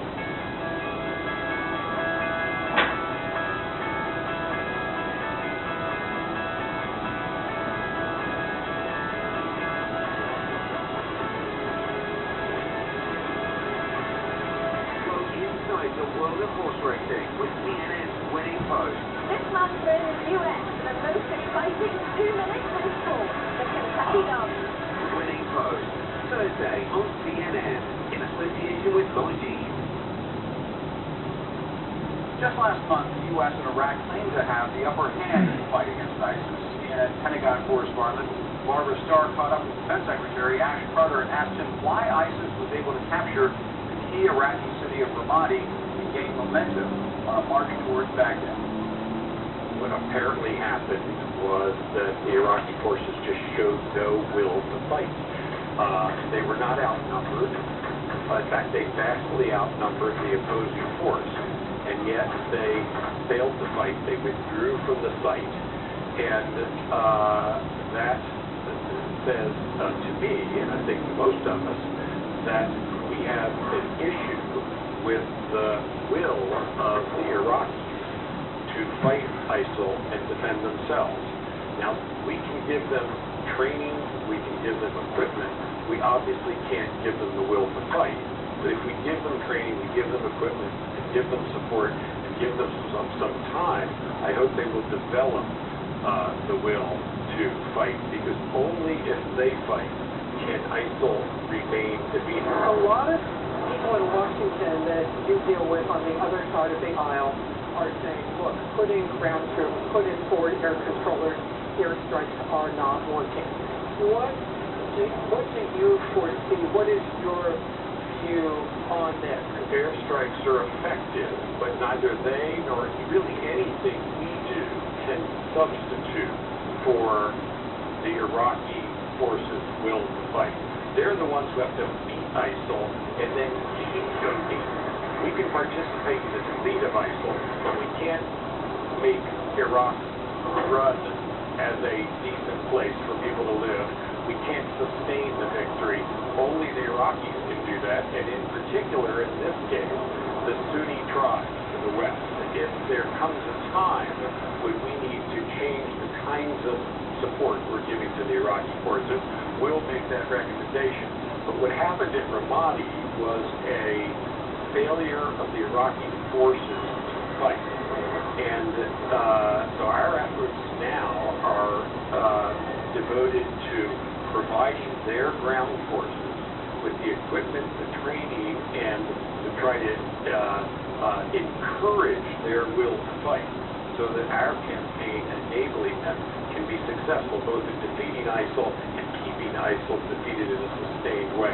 But these things we need to, with all of our tactics and our procedures, need to... You are not at forward air controllers on the ground. We have not made that recommendation. And forward air controllers for our viewers would be U.S. troops on the ground to help pinpoint those airstrikes. Joining me now to talk about all of this, Michelle Flournoy, the Under-Secretary of Defense, President Obama's first term, and Michael Leiter, former director of the Counterterrorism Center under both President George W. Bush and President Obama.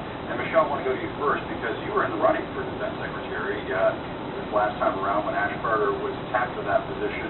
And I'm just curious what you make of when you hear Defense Secretary saying the Iraqi security forces may not have the will to fight. Well, I think when we talk about taking on ISIS, pushing them back in Sunni-dominated areas, whether it's Mosul or Anbar province, we've got to be, the people with the political will to fight are the Sunni tribes. And we have got to ensure that our efforts are directed at helping them, arming and training them, providing operational support on the battlefield, enablers, air cover, and so forth, and trusting the Iraqi government to devolve more governance and resources to the province. Secretary Carter just said, if there's a time when we need to do more, we'll do it. Well, now is that time, my dear. And Michael, do you think that the administration has been too slow to confront this threat in a serious way? I think we have probably underestimated how deep the hole is that we've dug ourselves in. And what I mean by that is how weak the government structure in Iraq was, how weak the will to fight has been, and how much it's going to take to get the Iraqis back up to par. Similarly, I think we've underestimated the problems we have in Syria, how weak our situation is there, and increasingly, I think we have underestimated how alienated many of our Sunni allies feel in the region. So I think on a number of fronts, we need to be much more forceful. We need now to be much more aggressive, and Ramadi is simply the best current illustrations of it. And the President said last week that we're not losing. But I guess the question is not whether we're winning or losing, but is the strategy in a state of disrepair? How do we fix this? I agree with the fundamental premise that we, the United States, cannot fix this in a sustainable way by ourselves. Ultimately, whatever victories we help the Iraqis achieve will have to be sustained by the Iraqis. But we have under-resourced the strategy. We need to provide more staff for training and advising down at the battalion level rather than just the division level. We need to provide more firepower support, more intelligence surveillance. And why haven't they done that? You've dealt with this administration, you've dealt with this national security team. Why not?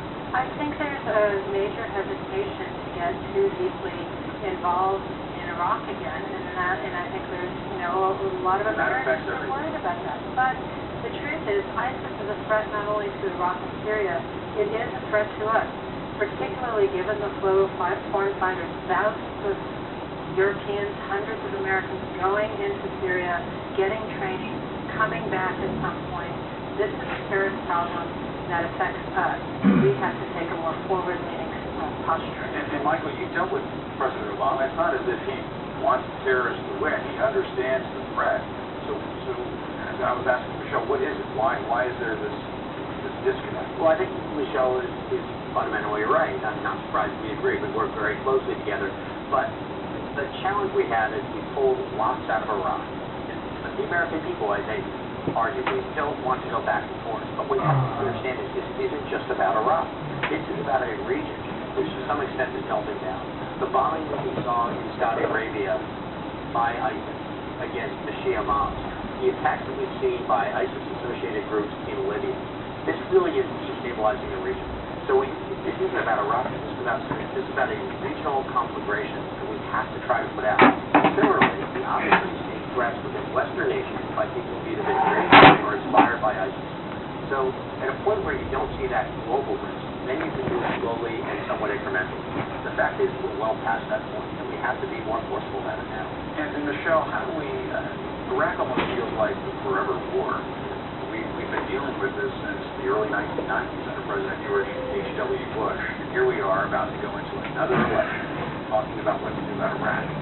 How do we make it stop? It's a great question. I think the fundamental issue in Iraq is one of governance, that you have a central government in Baghdad that is still operating along sectarian lines, that is not seeing itself as a national security, a national unity government that brings in the Kurds and the Sunnis.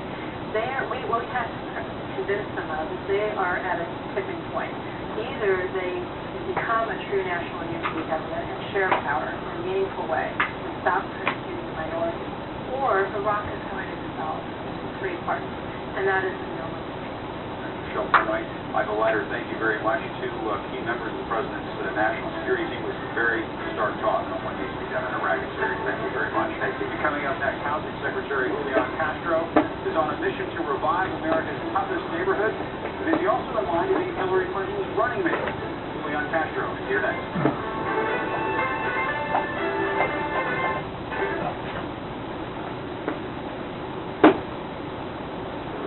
Journey to a world past all expectations.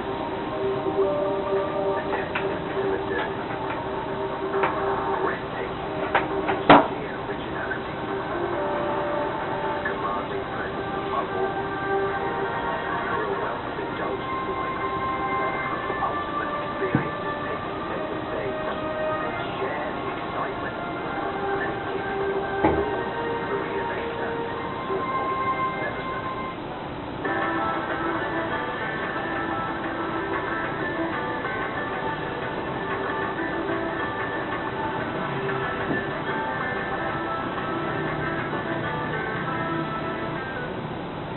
This week on Inside Africa.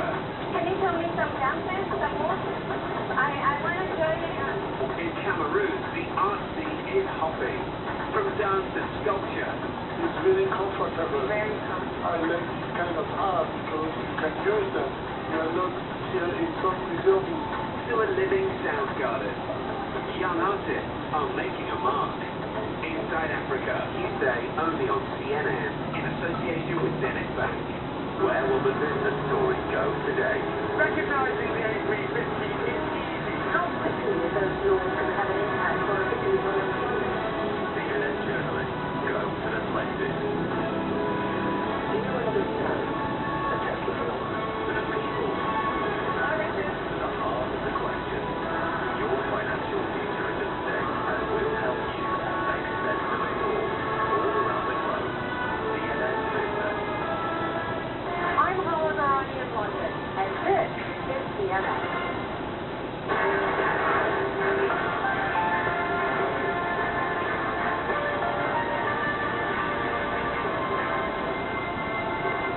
Innovators, influencers, they've reached the top and are today leading women, inspiring individuals sharing their insights on CNN this month. She's young, influential, and not afraid to compete with the big boys. When I was 14, I planned on signing up with the men, and it was a big deal, and I was actually very shocked. Professional golf star player Michelle Weedy shares her experiences on the course. Leading Women Wednesday on CNN. China and India, two countries competing for the top economic spot. When it comes to manufacturing, what kind of political system does is a little bit of fast food. I wouldn't give a blanket endorsement of the China model. One single party, one democratic. Our parliament looks dysfunctional, but I mean, as a citizen of a democratic country, you're thankful that it goes through this process, debated at every stage. We look into the big differences between the two countries and how they can work together on China Thursday on CNN. I'm staying in Atlanta, and this is CNN. Julian Castro, the Secretary of Housing and Urban Development, and D.C. Mayor Muriel Bowser kicked off the agency's 50th anniversary this week by highlighting efforts to create and maintain affordable housing, especially in revitalized urban areas where costs are soaring at an astronomical rate. Mr. Secretary, thanks for joining us this morning. We appreciate it. Thank you. And you know, we noticed with the situation in Cleveland over the weekend, the situation in Baltimore, Ferguson, this issue of urban development is becoming more and more a critical component for you when it comes to dealing with these cities that are facing some major issues. And I'm just curious, how is this becoming more of a topic of conversation for you to sort of deal with urban development in cities that are facing tough times to sort of prevent the next Baltimore from happening, the next Ferguson? You know, this year is marking its 50th anniversary, and so I would say that the focus on these issues has really never left in terms of the department. However, you're right, what we see out there, whether it's Baltimore or Ferguson, or what's going on in Cleveland right now, does give us, I think, as a nation, an extra impetus to focus on these issues. And I believe that one of the lasting legacies of the Obama administration is that for the first time in these efforts, we figured out that it's not just about improving housing. It's not just what HUD is doing. It's also improving education in the neighborhood, improving transit options, of course, improving job opportunities. And through place-based work, the Obama administration is working with local leaders in cities across the United States and rural areas as well to lift up the quality of life and provide more economic opportunity out there. And I think you're going to see the impact of this in the years to come, even in some of the toughest areas in the United States. And how do you respond to this notion, and I'm sure you've heard it in recent weeks, in response to what happened in Baltimore, that the Great Society was a failure? And I know that this is a time when you and the rest of the administration would like to see more resources going into our urban areas. There are people who say that, and I would say that they're dead wrong. In fact, what we see today in the United States, because of these efforts, for instance, we've seen a strong reduction in childhood poverty. The challenge is that even when we find, based on evidence, initiatives that work, for instance, our Housing Choice Voucher Program, which is the subject of a massive longitudinal study by Raj Chetty and Larry Katz out of Harvard that shows that educational and employment outcomes improve when young people have the benefit of a housing choice voucher so that they can move with their family to a place with lower poverty and higher opportunity. Even when we find things that work, for instance, in this budget, the President's requesting about 100,000 more vouchers than capped out because we've lost nearly 70,000 sequestration. and we're not getting the resources from this Congress to make those investments. And so it's about resources, and it's about how we coordinate better with local leaders to make a good impact on the ground. And I want to switch gears a little bit because it's Memorial Day weekend to ask you about this issue of veteran homelessness, which is an issue that you have to deal with at the Housing and Urban Development Department. And according to your department, veteran homelessness has decreased 33% since 2010, but there's still 50,000 homeless vets in America. You see them on the streets of Washington. People will see them on the streets of Washington as they head to Arlington National Cemetery, for example, this weekend. What more can we do for them? There's a lot that we are doing, and we're going to keep working hard. This is actually one of the best news stories out there. In 2010, President Obama became the first president to say, we're not just going to talk about reducing veteran homelessness, we're actually going to end it. And since 2010, we've seen a 33% reduction in veteran homelessness, mostly for two reasons. Because the president led and worked well with the Congress to get more what are called HUD-match vouchers, so that veterans who are homeless can actually get a voucher, go into the private market, and get a place to live. And secondly, because communities across the United States have signed up to be part of the challenge to end veteran homelessness and have adopted policies like Housing First, getting veterans directly into housing instead of making them live in shelters or transitional living facilities.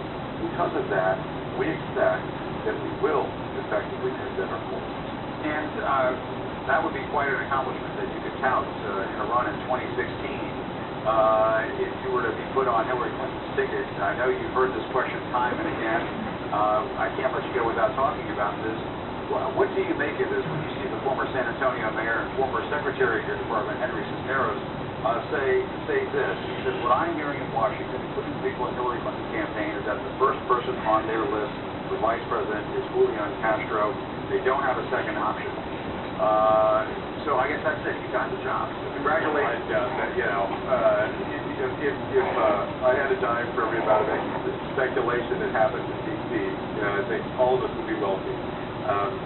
Your budget would be a lot bigger than that. That's right. Who wouldn't be flattered by that? But I have found in life, like I've done a lot of the folks watching out there, that the best thing to do in life is to do a great job with what's in front of you. And I'm trying to do a great job in HUD and make sure that we benefit Americans out there this weekend, Memorial Day weekend, when we think about our veterans, the fact that all of us together on both sides of the aisle are committed to making a difference in getting those veterans a place to live, and that it's happening. And we are going to have that glorious day in the not-too-distant future when we can say that we have effectively ended veteran homelessness. That's what I'm focused on today. Let me ask you one more question about the 2016 campaign. These emails that have been released by the State Department with respect to Hillary Clinton and her time there, the private emails that she was using to conduct business at the department. Do you believe that she has answered that question appropriately and fully? Oh, I absolutely. You're satisfied? Oh, I do. I mean, let's take a look at this issue of technology. This thing has been studied to death by Republicans and Democrats, several committees, including in Congress, that have all said, yes, of course, what happened was tragic, but Secretary Clinton was not in any way at fault. And what you have here with this email is basically a witch hunt. And Congressman Gowdy, who is leading this, is very intentionally trying to manipulate this witch hunt to play politics. That's unfortunate, and it's one of the reasons that Congress has a 19% approval rating. I think that we need to focus on more substantive things. As one who hasn't spent my lifetime in D.C., I know that out there in America, they care about, are you reducing veteran homelessness? Are you providing the impetus for young people to be able to achieve their dreams? Are we making sure that America in this 21st century remains the undisputed land of opportunity, not whether somebody had emails or didn't have them? Do you use private accounts? I have my government email account. Of course, I have my private email, but I have my government email. But that's beside the point. I think you do government business on the government email account. That's right. Private business on the private. And she's already explained that. People want us to focus as policymakers on things that matter to their lives. They want us to make a difference, create more opportunity out there. And that's just a witch hunt that is a sideshow. I think the work that we're doing to end veteran homelessness is a good example of something that's happening. All right, Secretary Castro, thank you very much for your time this morning. We appreciate it. All right, coming up next, more on those Hillary Clinton emails. Our roundtable is next.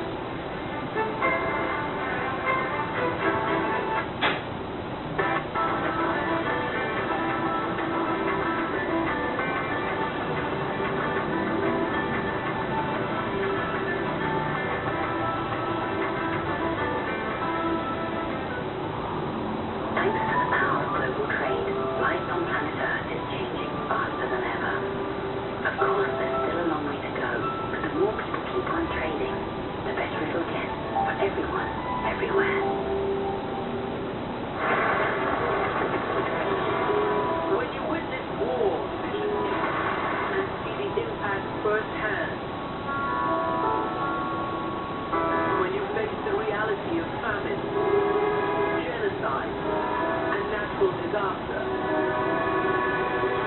you can't help but be affected. But these experiences are important. They give us knowledge. And they give us no choice but to ask questions. Especially the ones people don't want to answer. This is a pretty shocking picture. President Assad told 100,000 plus dead. These experiences don't just make it possible for us to know where the story might go. They demand that we go with it. I'm Richard Quest in New York, and this is CNN.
Chris, let me go to you first so you can fill us in on the latest.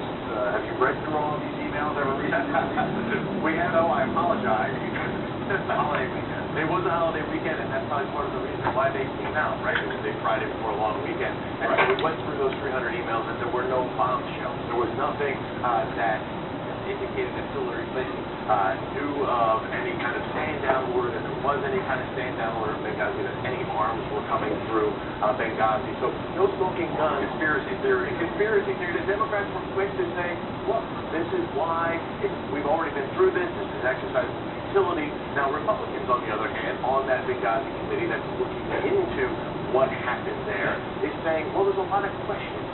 There was emails about security during Benghazi in 2011 and in 2012. We need to continue to look into that. And there was also a little flavor for how she likes to run the State Department. There were notes to her two senior aides who were going to testify on Capitol Hill, and she had suffered concussions. She said, I have a cracked head, but I want you guys to go up there and I remember that when she was wearing the glasses. Remember all of that during that time? Exactly. So it was informative a little bit to kind of get a sense of how she ran her State Department, but there was nothing there that suggested any kind of wrongdoing. Well, that was only 300 emails. We still have 30,000 more to come. So the coast is clear, technically? Well, I think it just confirms what we all have been saying for all along, and that many of the already investigations that we've already seen take place, we've already had 5, 6 investigations and full reports on top, and they have consistently said what was backed up in Hillary's email is that there wasn't a broad conspiracy, and that there wasn't this stand-down order that was out there. So I think what it does is show is, look, there's more to come, but it does prove a consistency where she was from the very beginning. Kristen, more to come, I guess. What do you make of it? So we're right now trusting that Hillary Clinton is giving us the emails that do tell the full picture. Again, remember, these are all emails that it's turning out some of them necessarily sensitive information, and then they're all living on an email server that was in Hillary Clinton's possession. She's turning over what she wants to turn over. Full after poll shows that Americans don't find Hillary Clinton to be terribly trustworthy. I don't think Congress finds Hillary Clinton to be terribly trustworthy. And that's what we're going to see coming out here as 4 emails. And Penny, I wonder, what do you make of the fact that Sidney Blumenthal has come back, from the 1990s, I guess, that we're now talking about Sidney Blumenthal emails with Hillary Clinton? Doesn't this all sort of remind voters that Hillary Clinton, was the First Lady in the 1990s and was then Senator and the Secretary, but that we've been dealing with Hillary Clinton in the way she handles sensitive subjects like this in a sometimes ineffective way? Yeah, I mean, look, today there's no denying what her resume